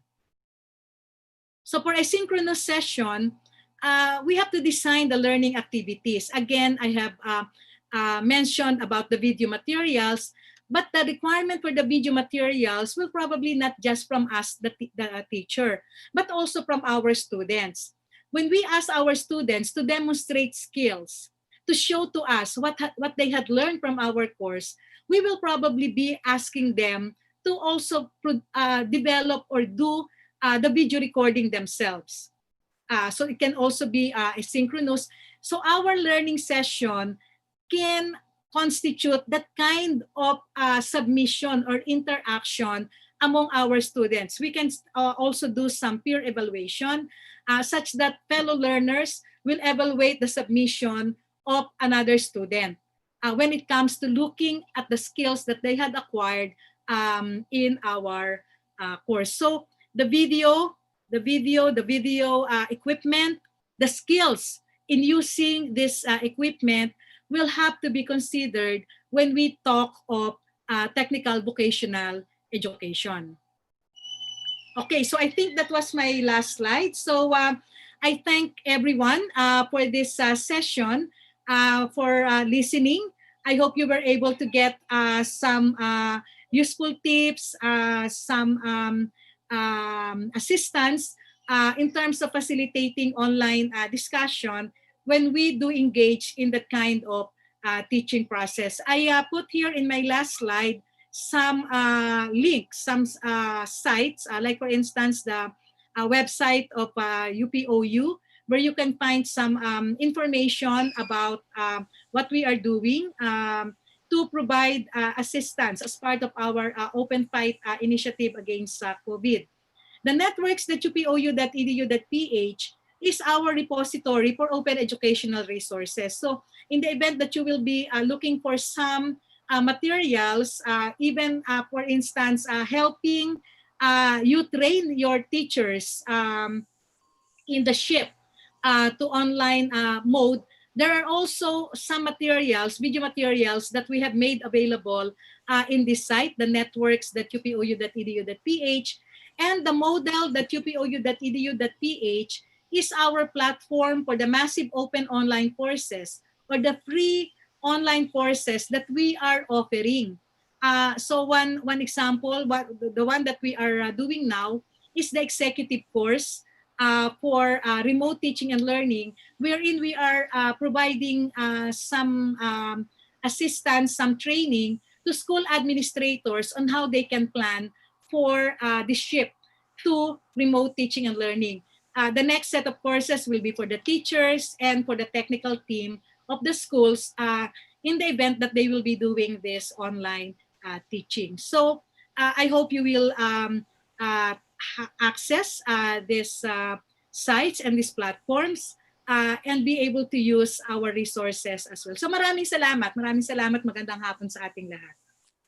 Thank you very much, Dr. Mel. Such a wonderful discussion of facilitating online learning session. Indeed, you put emphasis on interaction as critical to the quality of online education. And we know if we were able to encourage our learners to be engaged, they will be able to achieve the learning goals. Yeah.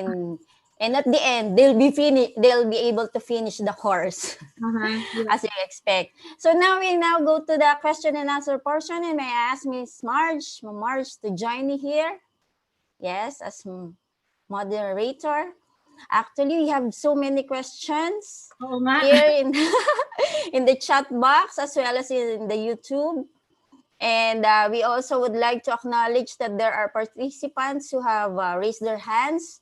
And may I ask them to be, hold on. And there are 2 participants. And may we request Miss Luz Biminda Tugahan, she's the one who raised her hand first, to be recognized and to speak. Hello, Miss Luz Biminda. How are you? Hi, ma'am. You're already permitted to talk. Hi, ma'am. Can we ask you to unmute your mic?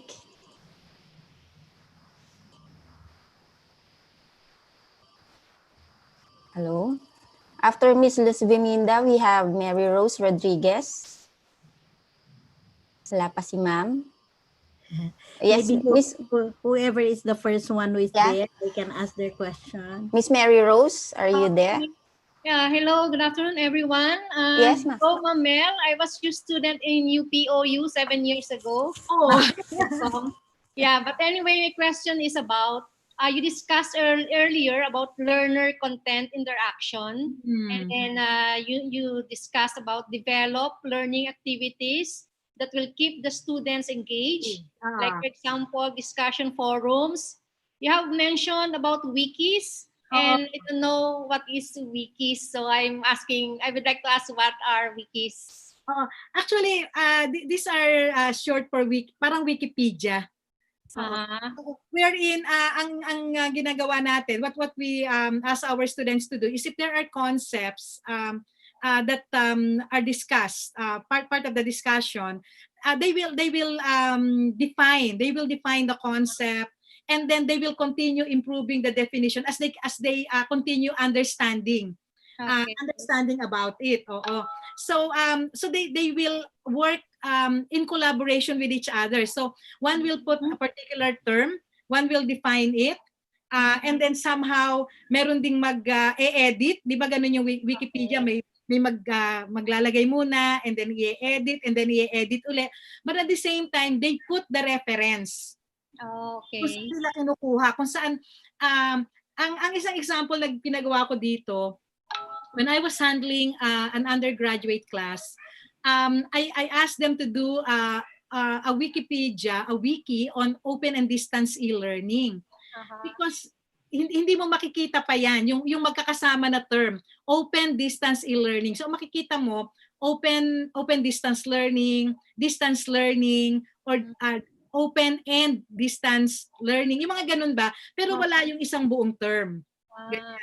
So yun yung pinagawa ko sa kanila. So that means to say they have to search.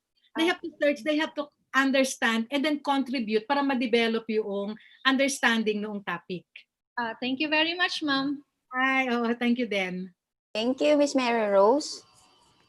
And let's check the questions here in the Q&A. There's a question here. First question, hi. This webinar is actually great, but can anybody answer if we can hold our classes earlier than October? How can the TVSA survive if we are closed for 7 months? If we are to legitimately adopt online learning, it shouldn't take until October to integrate it.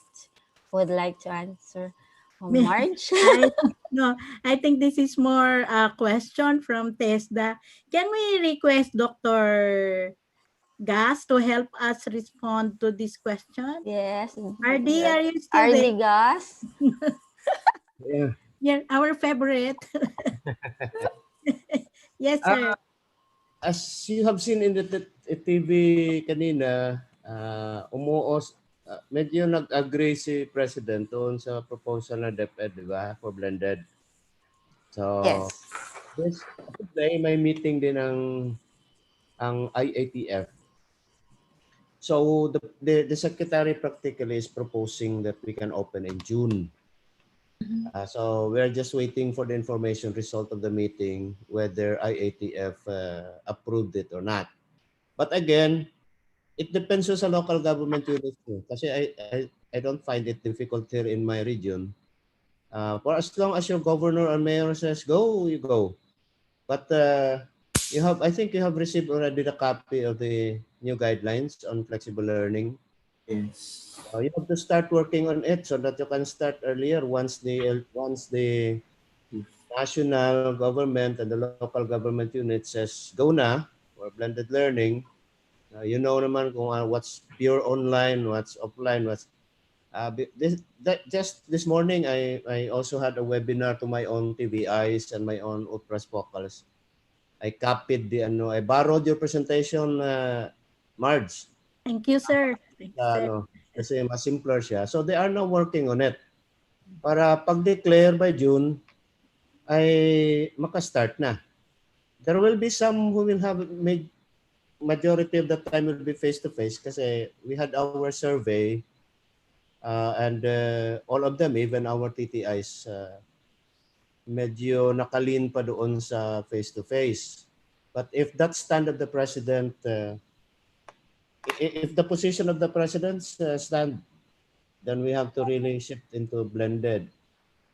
And that that, that makes our life more difficult because I think many of our learning facilitators do not have the capability yet of managing the or facilitating the flexible learning mode. So, let's just wait for the info.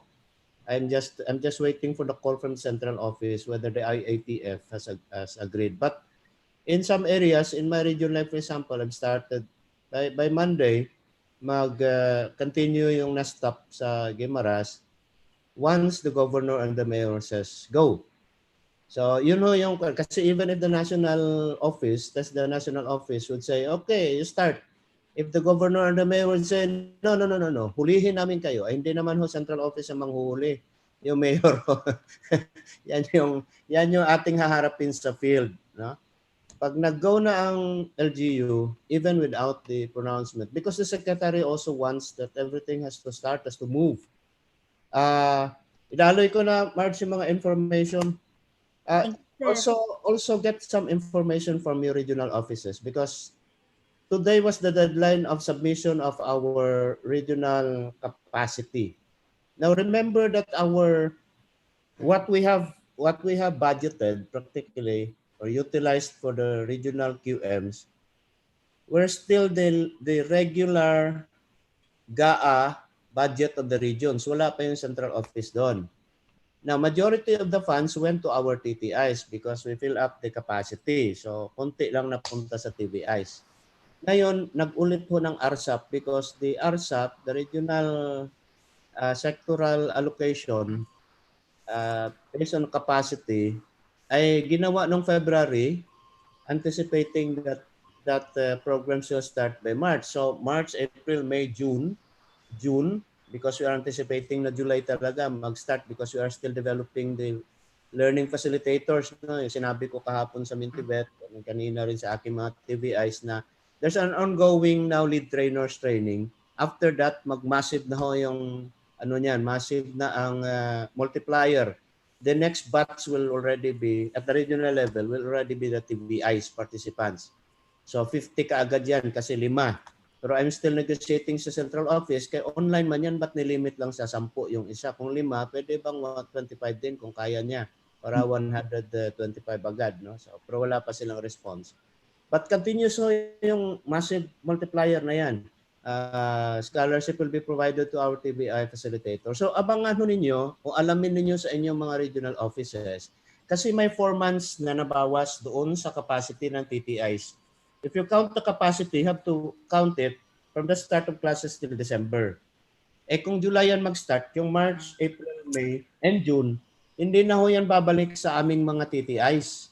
So I've already informed my own TVIs here na sa inyo yan pupunta. Second is this. I do not know if the other regions are doing this.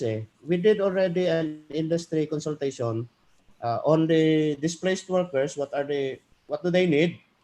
And the personnel that the companies that are still open, i-retain nila, ano yung mga additional interventions sa kailangan.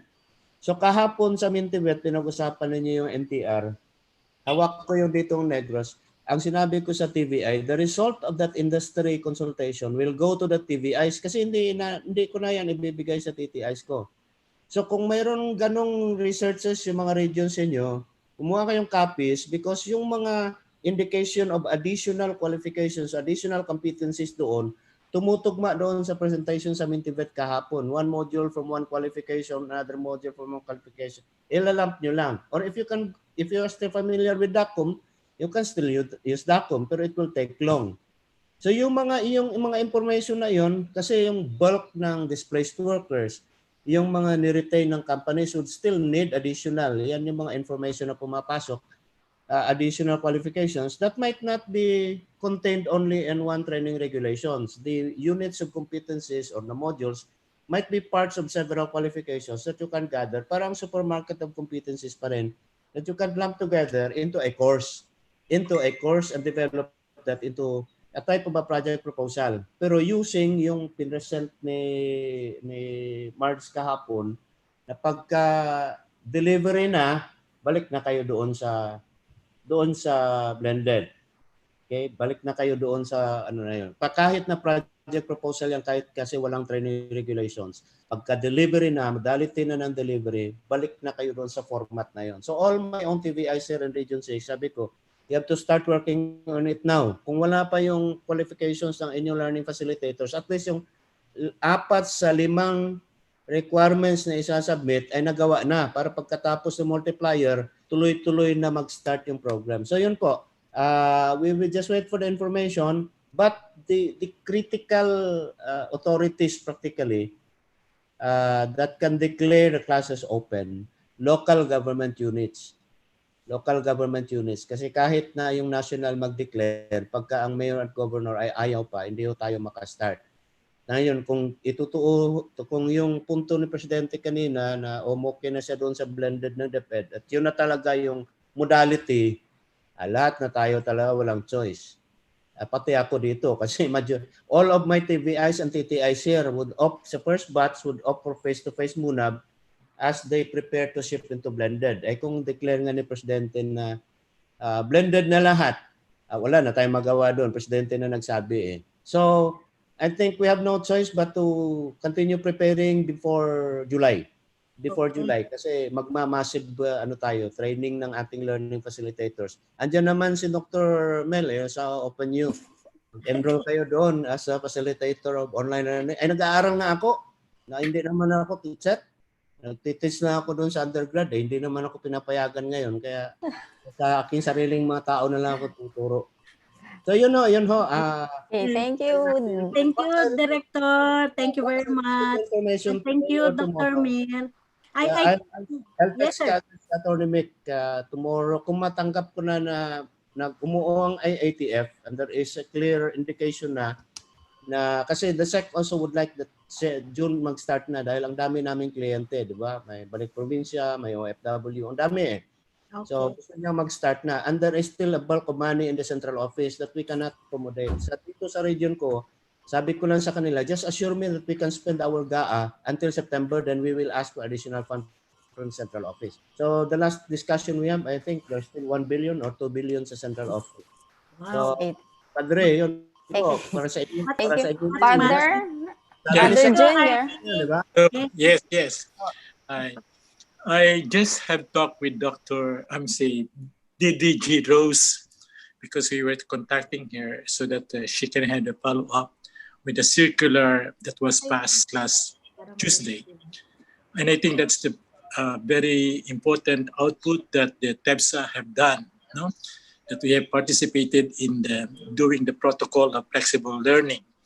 And therefore, what we have now arranged with her is that she will explicate everything about the flexible learning, and we'll just have to make a schedule by which you can join us so that you'd have one implementation policy and one understanding of the policy. This has been the agreement of the board to let her talk and explain all these ones to all the TBIs. So we hope that you will join us because she will be the one to explain everything. And then we are inviting the regional directors to be with us so that you can also tell to the regional directors what you want to tell them about the interpretation and the implementation. And the provincial directors, because this has been a difficulty in the past. And we want to resolve this one from the proclamation from the national office, the one in charge of all the policies, and then the understanding of the implementation and the concretization in the province level will now have a smooth flow and only one understanding. So that's what we are trying to look now. And we are projecting that it will be sometime this coming week that we would have that kind of forum. And therefore, we already invite you. Please join us in this so that you are properly connected and you are properly informed of everything and every question that you have in mind of implementing this one and when. Okay, so thank you. Thank you, Father June and me. And we have other questions. Maybe ask. Amy, yes, ma'am. There is a question on the board here. It says, from Miss Marjan Kamama to Dr. Mel. Dr. Mel, by the way, thank you for joining us today. He said, I would like to ask what tools can we use to check or validate the works of the students if sila talaga yung gumawa? Yeah. Actually, that's the usual question that we get, ano. Yung una, meron tayong software na tinatawag na Turnitin.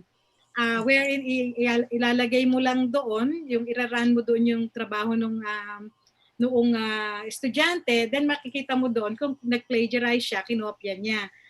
Siyempre, hindi naman tayo lahat may access dito sa software na to.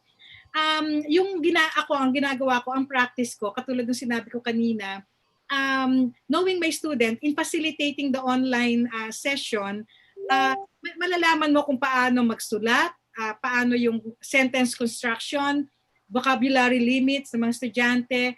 And then pagka merong may kaduda-duda ng nabasa ka doon sa trabaho ng estudyante, kahit simpleng i-google mo lang, makikita mo na kung kinopya niya yan, makukuha mo na yung pinagkopyahan niya.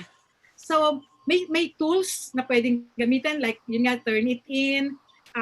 Pero ang isang, for me, ang pinaka basic pa din ay yung ng teacher, yung kung paano pinagtutugma-tugma ng teacher yung ginawa ng estudyante. Makikita niya na something is amiss. Yung sabi ko kanina, something is amiss. May kutob yung teacher na para hindi naman siya yung nagsulat nito. And I think other teachers can relate to that. Na pag binasa mo yung trabaho ng estudyante mo, para naman hindi siya itong nagsulat na to. And that can also be done, especially if you are familiar with how your students construct sentences, kung paano yung kanyang mga salitang ginagamit. Minsan nga, kapag nakikita mo na puro mali yung grammar niya, di ba? May mga ganun tayo nakikita sa mga discussion forum. Mali ang grammar niya, pero all of a sudden, bigla ang ganda-ganda ng mga sinulat niya. So may mga ganon na it takes a holistic, combining all this thing if we don't have access to software like Turnitin. So, very important po yun na ma-assure natin na talagang yung ginawa ng estudyante ay siya talaga siya ang gumawa at hindi niya pinagawa sa iba. Okay. Thank you for that, Dr. Mel. Thank you. Other people there raising their hands and I could not see. Wala, ma'am. Okay, there's a question here posted. In your own opinion, how ready is the Philippine education system in facing the challenges of the new normal? Okay.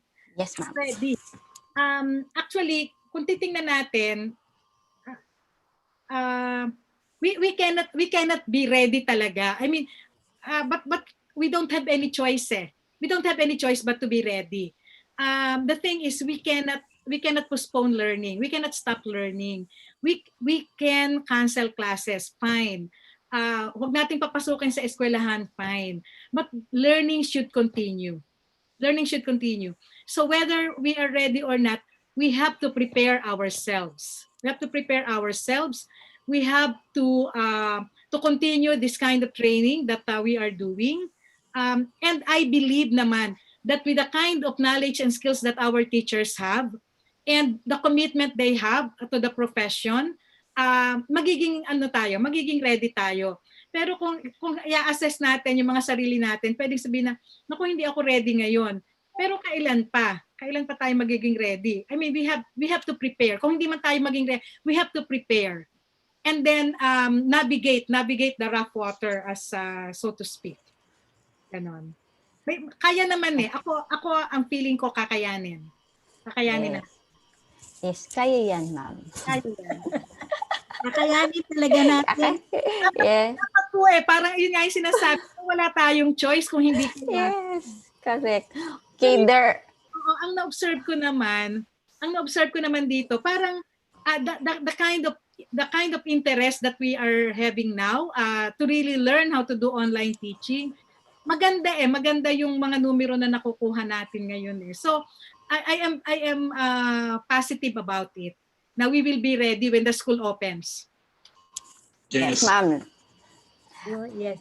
I think there are some questions on the board. Yeah, can we have it flashed? I Okay. just have some input. Yes, Father. Yes, Father. Yeah, I had also attended the online learning UPOU and I did some courses in UPOU. I think the most important thing that we have to develop in our student is the sense of self-directedness.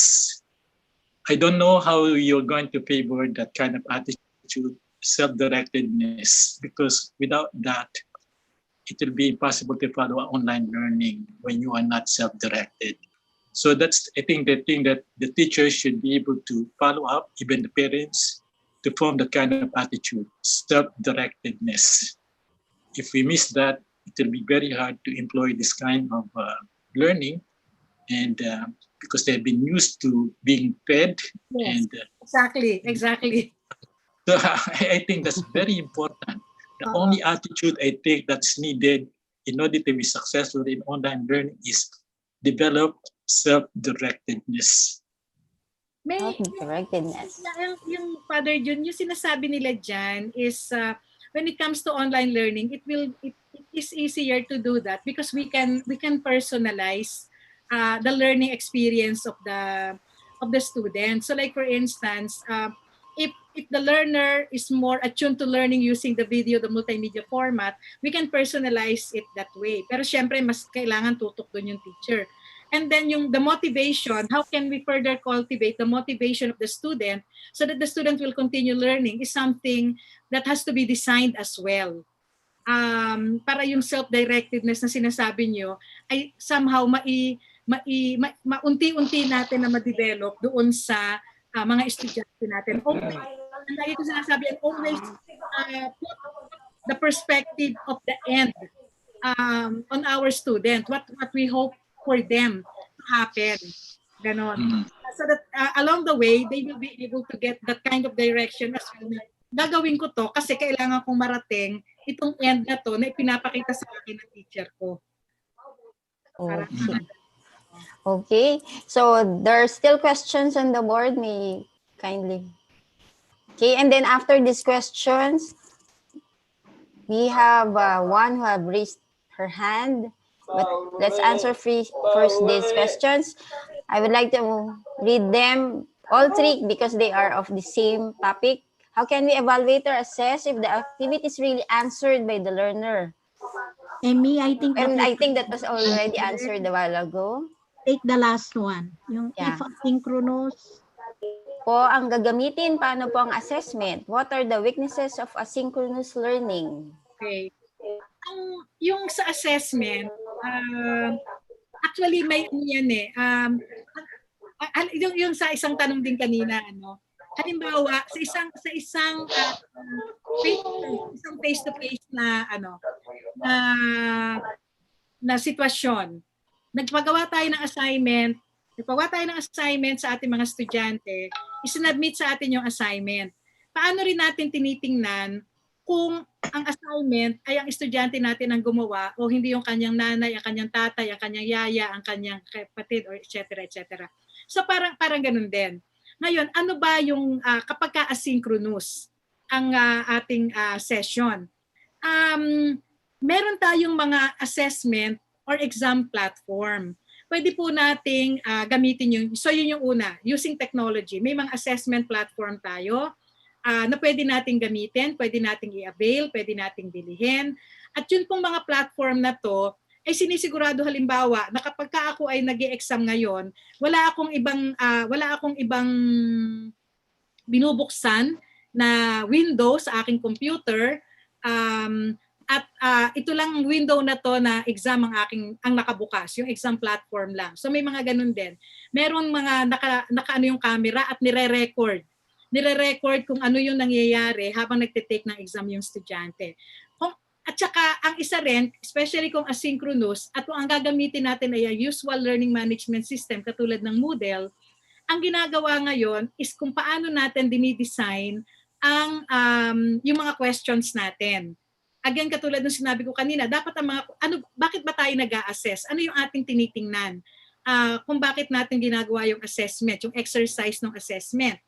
And then, in so doing, paano natin i-phrase yung mga questions natin in such a way na hindi niya pwedeng mag-Google ang sagot, kahit mag-open notes siya, hindi niya makukuha yung sagot. But instead it's like a comprehensive exam. Kapag kayo sa mga nagmamaster, nagpi-PhD, talagang putting together the application of the concepts. So hindi niya makukuha yan kahit saan. And sometimes you have to refer back to the other course requirements. Like halimbawa ako, ang isang example ko dito, go back to your assignment so and so, wherein you were asked to do this and this and this. And then I will ask, what are the principles or concepts that you applied in doing that kind of assignment? So dalawa na yung tinetest mo doon. Una is understanding of the concept, at ang ikalawa, siya ba ang gumawa ng assignment niya? Kasi kung hindi niya ma-recall, baka hindi siya yung gumawa ng assignment niya or hindi niya naintindihan kung ano yung ginawa niyang assignment. So it's the way you first is determining what is the purpose of the assessment and how we praise our assessment questions, especially if it's a synchronous session. Ang ginagawa ko rin, may time limit. Like for instance, you can only answer the question within 3 hours. And then pagkatapos nun, magsasara na yung platform, magsasara na yung link. Ganon. And they can only access the question once. And then nire-reshuffle yung mga questions such that kahit pa ikwento ko sa kaklase ko kung anong nangyari, pag nag-access yung kaklase ko, iba na yung question na makikita niya. So may mga system din na pwedeng gawin with the use of technology. Of course, halimbawa, paano rin ba tayo magbigay ng mga take-home exam? So pwede rin nating tingnan yung prinsipyo ng gano'n na kahit magbukas sila ng notes, magpaturo sila, mag-call a friend, etc., hindi nila makukuha yung tamang sagot. So, okay. Yeah. That's another topic to be learned, Ma'am Marge. Alam mo, hindi talaga, totoo yun. Ang isa talagang hinihingi sa amin ngayon sa mga webinar session ay assessment. Yes. Oo, assessment talaga. Kasi laging yan yung tanong sa amin. After this, Ma'am Marge. Okay, we have lots of questions coming. So, are there substitute modalities that can be used in lieu of the practical skill test for vocational subjects like carpentry and facilitating online session? Of course, ang ano dito, I have mentioned earlier na pwede nating gamitin yung mga yung synchronous online session na naka-video, but it will take yung mga camera na magaganda na yung especially yung placement, hindi pwede yung camera na katulad nito.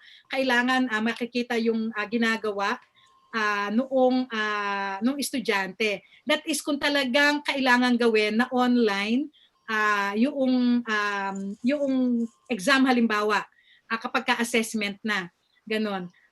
But in many cases kapag yung mga technical vocational courses na yung pinag-uusapan, ang sinasabi ko baka pagdating ng assessment ay baka gawin na nating blended, magpupunta na yung estudyante doon sa testing center.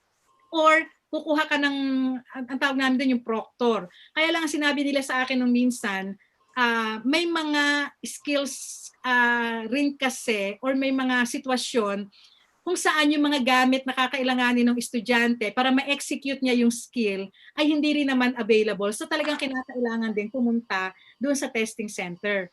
So nung minsan, I think ang example na binigay sa akin noon ay yung mga cooking, diba? May mga ganung yung sa TESDA So sabi ko, hindi ba pwedeng gawin sa bahay using the equipment yung mga gamit sa bahay.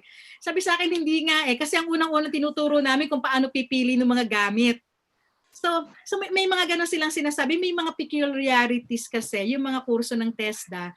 So kung depende kung ano talaga yung gusto nating ituro sa kanila, we maximize the affordances of the technology like the video, ganyan. Pero we also recognize that there may be some limits. And then that's the time that we now engage or do the face-to-face conventional, kahit man lang doon sa assessment process.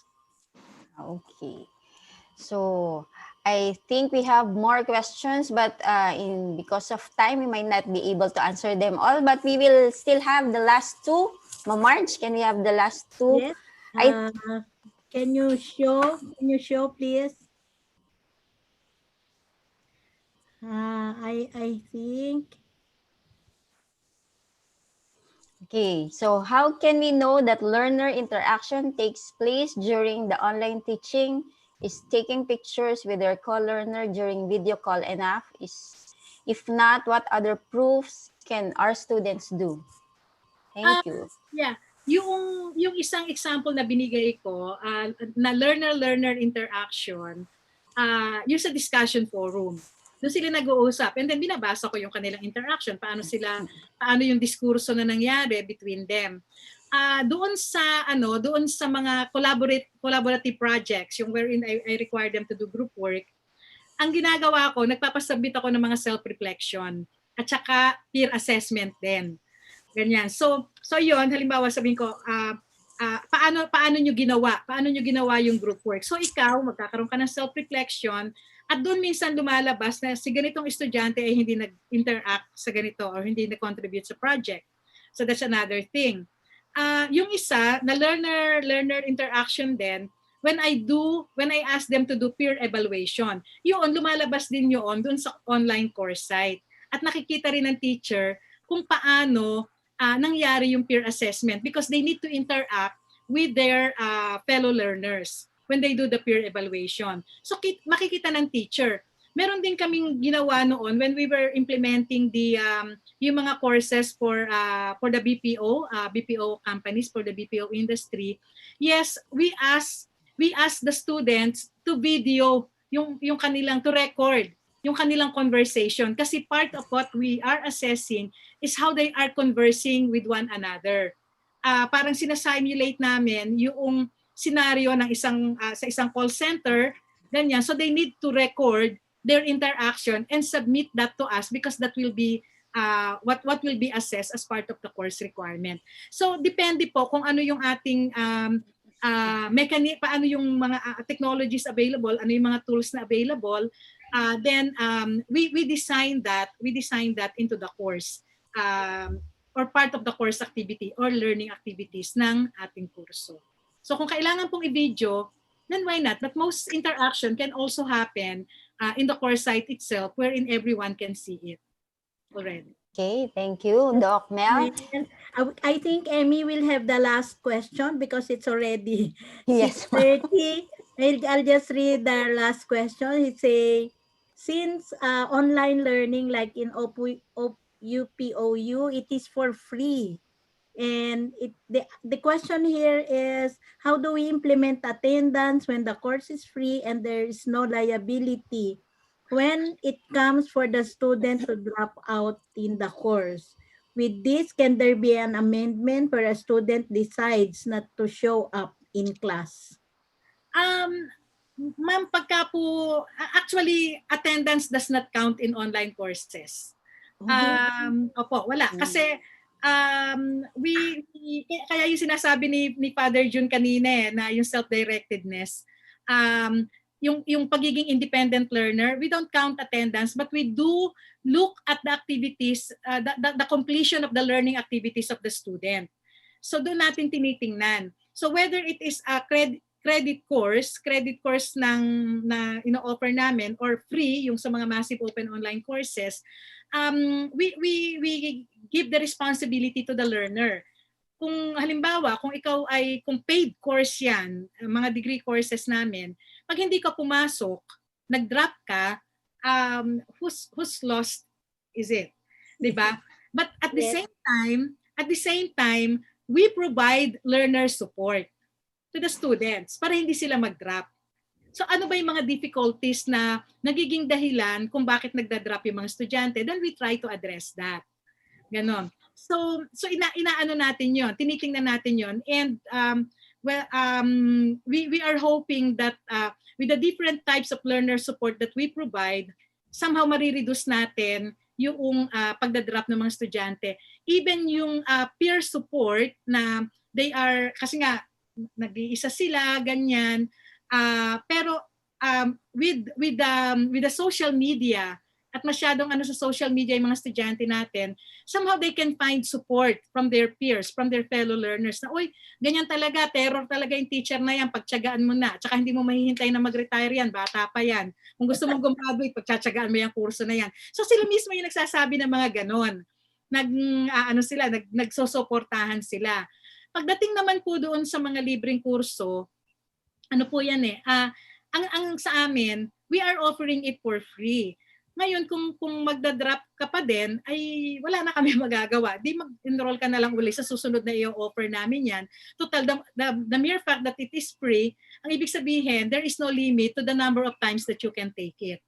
Parang ganun yung ano rin namin doon. So, it is very important that for an online learner to be responsible as well.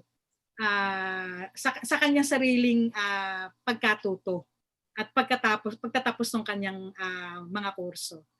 Ganun. Okay. Okay, thank you. Very much, Dr. Mel. We said it's the last question, but we would like to acknowledge because you raised her hand. Miss Okay. Jane Catherine de la Cruz, you're now allowed to talk. Hello? Hello, Miss Jane? Hello?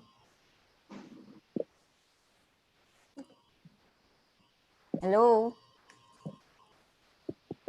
Miss Jane? Solidar. Jane Catherine Okay. Del Cruz. Jane, you are now permitted to talk. Hello. Hello, yes. Hello. Richie. Yeah, hi. Na-mute ako, ma'am eh. Or is Okay. there another... Yeah, isa pa Okay, ba? okay. Okay lang. Later na. Hello, good afternoon to everyone. I was listening to Ma'am Mel regarding yung question kanina nung isang ano natin po. But for open university, I think maybe the one that was asking the question a while ago, kasi I can relate to that. Because as a TVI, at the end of every course, we are required to make sure that our students have 100% attendance. Otherwise, per head, we won't get paid. So, how does that? I mean, this webinar is very good, but I don't know if it's relatable to us as TVIs. But how will that be monitored, especially if it's what do you call this, online, and how do we deal with such situation? Yeah, I think that's just as a follow up to the one that was asking When you kanina. ask about the attendance, Yeah. actually na lumabas yung issue na yan noong nag-conducting kami ng training sa TESDA na about the attendance. Yun yung sinabi ko sa kanila noon na probably together with the shift in the mode of instruction is studying the policy.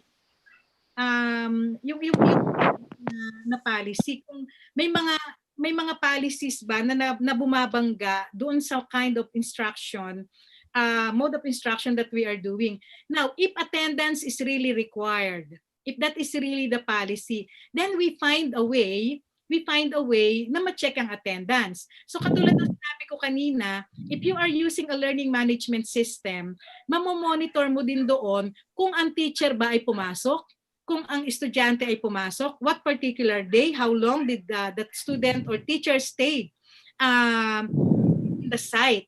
So if it is really important to measure attendance, then pwedeng gawin yon.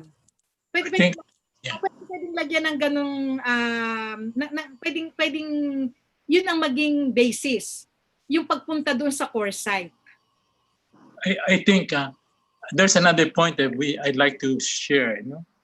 I think we have a paradigm shift, and we should understand when you change the paradigm, you cannot use the old paradigm to respond to the situation. Unless you do that kind of approach, you will have a mix and you will never get yourself through. So it's a new paradigm of the the new normal that has to be embraced. If that is not embraced, you will go back to your old paradigm and put that new paradigm to the old paradigm. I think it's a confusion of the whole thing, no? So either you take this new paradigm or leave behind the old one. Ang actually nga, yun nga, nagre-raise ng hand si Sir.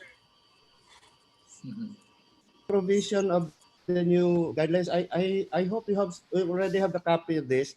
Number 7, applying the competency-based training principle of multi-exit, learners are enrolled singly or at the same schedule, and those learners who satisfactorily completed all the learning outcomes of the qualification-based program, including institutional assessment and other institutional requirements, may exit the program earlier than the nominal duration.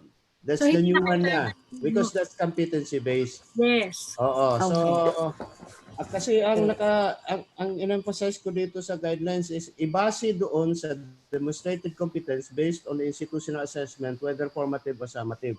I think that's the one that they have captured here, no? Nasa rule naman yung 80% na is equivalent to 100%, pero with this provision, it's clearer, no? That one, number 7. So yan lang.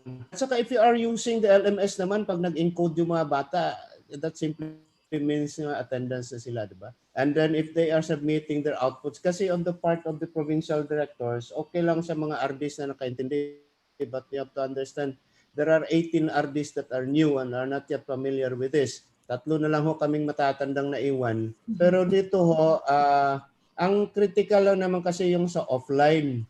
Anong output yung pagbabasa? Kasi 'di ba magbibigay kami ng allowance, ang kuha ho maghihingi ng ano. And I think sa amin dito na-clarify ko na kanina sa TVIs. How do you monitor the output of the learners? Like yung progress chart, yung ganyan. Just give us a copy of it so that we can present it to COA so that we can release the allowances. But this provision number 7 is very clear. It's really competency-based. It must be the demonstrated achievement of the learning outcomes, not the attendance. Yeah. Okay, thank you. Thank you for that clarification, RD. And for those TVIs who have no copies of the, we will try to post it. Can we, RD, in our Facebook page? Yeah, I encourage the PDs already distribute. Dapat yung mga ito kasi feed forwarded na ito sa inyo eh.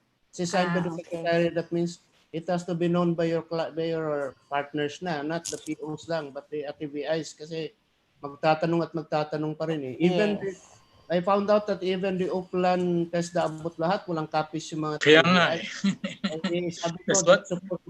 That's supposed to be the plan of the whole TVET sector, not only of TESDA. That's supposed to be guiding the whole sector. So, I reminded also Padre yung mga RDs at PDs na please provide copies to the partners so that maklaro na lahat, pati yung regional implant if possible.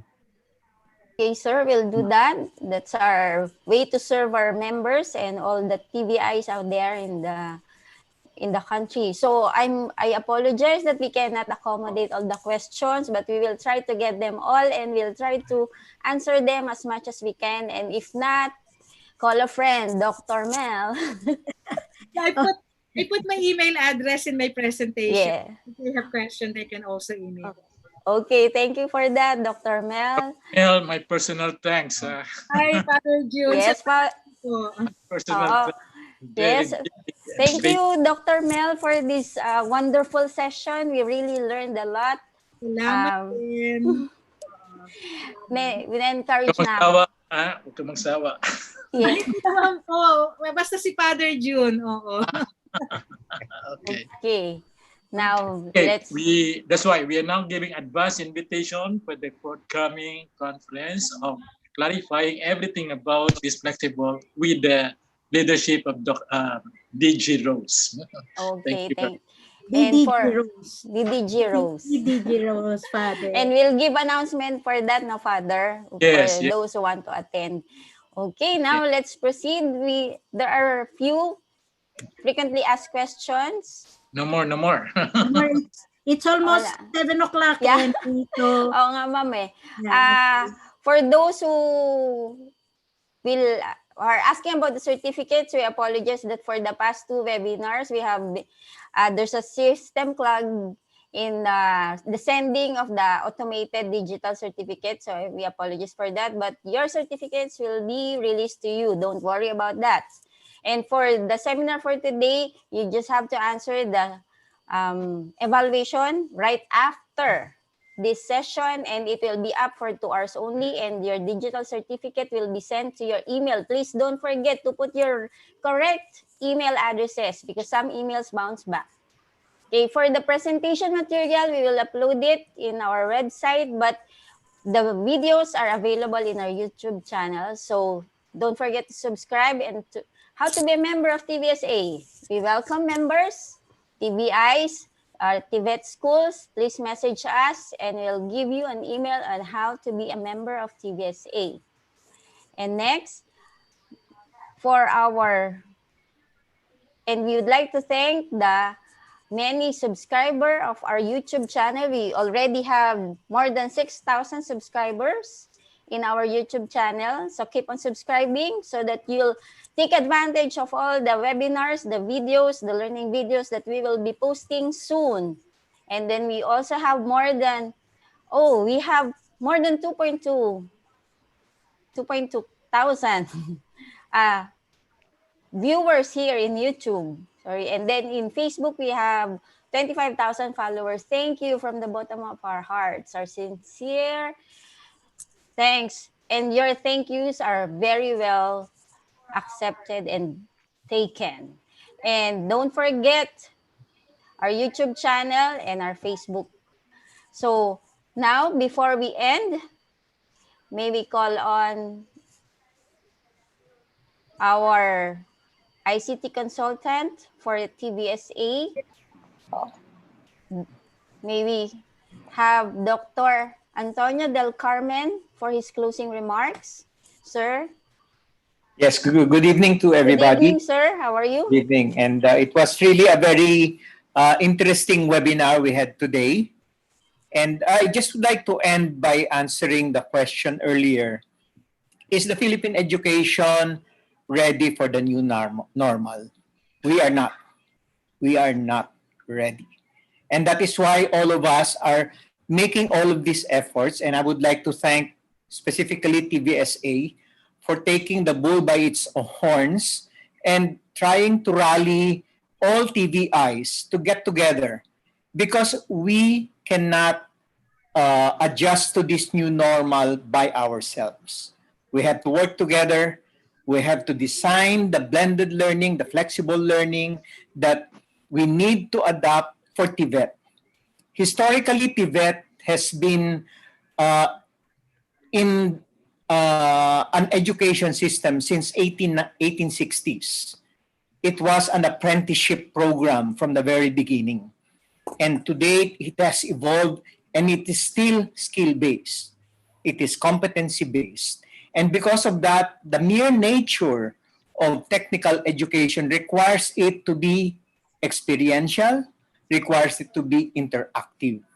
And that's what makes this new methodology that we are trying to embrace more challenging and more difficult.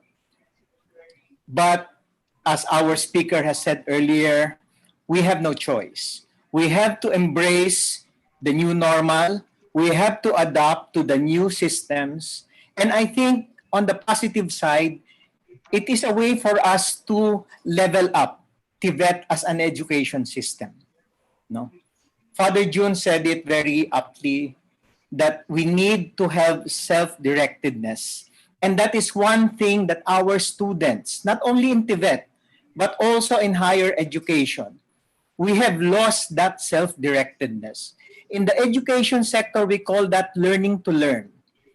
We have spoon-fed our students for the longest time. Our education system, we have been so comfortable with the syllabi and the curricula that we have developed that it has been there for years, maybe even centuries. And now we are forced to change it. We are forced to adapt. We are forced to use new methodologies. And I think it's a good time for us to do that because our students need to be more educated. They need to be more responsive. They cannot just learn a skill and hope that that skill will tide them over life. No? They have to learn lifelong skills. No? So I think in closing, I just would like to say that no, we are not ready, but if we work together, we can make that necessary adjustments. There are many tricks of the trade as we have learned from Dr. Mel today. We can even do, we are doing video lecturing, and this will allow us to reach more students and allow more teachers to just focus on synchronous and doing project-based learning. No? We can even collectively gather TVIs in clusters of trade so that we can share resources. No? If there are so many schools that are good in welding or in automotive or in IT, why don't we group together so that we can come up with materials, share them, share lectures? We don't have to redo everything individually because we are a community of TVET providers. So we hope that through TVSA, we can really harness our strength. As individual TVIs, we can join forces. We can develop programs and courses and materials together. We don't have to do it individually. No? But the important thing is for us to embrace the fact that we need to make the change now. Not tomorrow, now. No? So again, I just would like to encourage everybody as we face June 1, GCQ for most of us, no? Let us have that positive outlook. We need a change in mindset. Father June said change in paradigm. Yes, we need that now. And we cannot do things, we cannot expect new result doing things the way we do it before. We need to do it differently. And I think this is an opportune time. We are working together. We are clustered together. Our government partner in TESDA has been very open to relaxing regulations and allowing us to be more flexible. And we thank them for that. And we hope that this collaboration will continue and bring positive fruit and a positive outcome for the whole education sector. So good luck to us, and I hope that everybody will take on the challenge, because now is the best time for us to redo education and really be more student-centric and provide this country a better future. Thank you and good evening to all. Thank you, Doc Tony. Very well said. It truly, God has allowed some troubles to happen, to shaken us, to really put us out of our convenience zones and be creative. I'll give the blessing. Yes, Father, please. Okay, and may Almighty God bless us all for the efforts that we do. In the name of the Father, and of the Son, and of the Holy Spirit. Amen. Amen. Amen. Truly, we are blessed today. And TVSA has been in service to the TechVoc institutions or our members and who would want to be members of the association. And now I would like to present to you all the board of trustees of TVSA. And may I ask all the trustees to have their videos open so that you will be acknowledged and welcomed by the viewers. Let me start with Doc Horace Montefrio, our president. Dr. Danilo Ayap, our vice president for internal affairs. And Father Onofre Inocencio as vice president for external affairs. Secretary, Ms. Eloisa Tinio. Assistant Secretary, Ms. MJ Quezon. Treasurer, Ms. Mary Jane Liban. Auditor, Mr. Jose Montenegro. Our Public Relations Officer, Attorney Maricel Engracia, PhD. Our trustees, Dr. Renato Legaspi.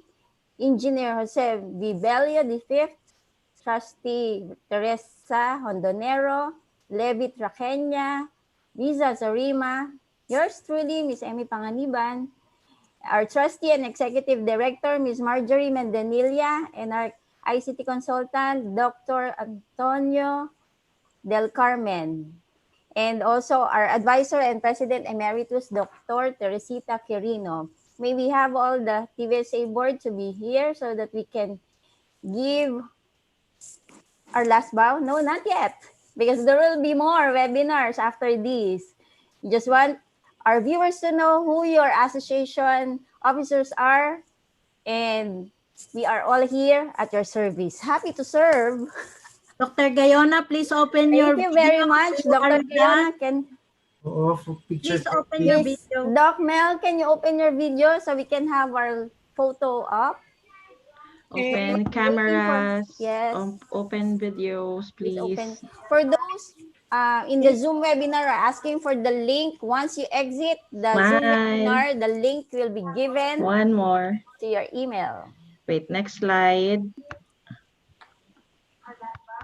Oh. Sir Aris, next slide. That's all. Okay. So the link for the evaluation will be given to the Zoom participants, and for those who are watching in YouTube, the link will be given right after this. Okay. Again, from the TBSA, thank you for sharing your time with us, and together we can do this, we can collaborate, and we can move forward amidst this pandemic. And from the bottom of our hearts, we thank you for being with us. This is the Part 4 webinar series on embracing the new normal in TVET. And So we for thank the link, our resource person, Emmy, yes, who really gave us very good concepts and ideas. yes, Doc Mel, I think you'll be our suki. No problem. Oo, bahagi po ng ating commitment yan at ng ating trabaho. Yes, ma'am. Yan. Kaya sabi nga ni Doc Tony, let's collaborate more and be creative. Collaborate more. Sabi nga ni Sir kanina, pagsama-sama tayo, magagawa natin. We may not be ready now, pero pagka pinagtyagaan, yes. Yan. Hashtag we heal TVET as one. Okay, thank you very much. Okay, thank you very much, everyone. Please visit the link for the webinar evaluation. That's www.tvsa.org.ph/webinar4evaluation. So with that, this is Emmy Panganiban, and I'm signing off. Thank you very much. Thank you. Thank you. Thank you, Dr. Mel. Thank you, Doc Mel.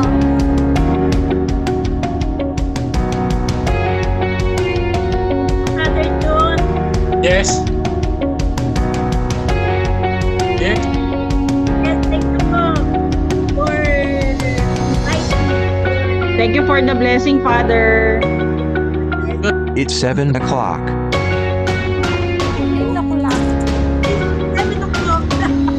7 o'clock. Arish, put on your camera, Arish. And G. G, can you put on your camera? Thank you for the participants in the webinar. We'll keep them posted for the next schedule of our webinar. Yeah. Probably the forum for the guidelines. Again,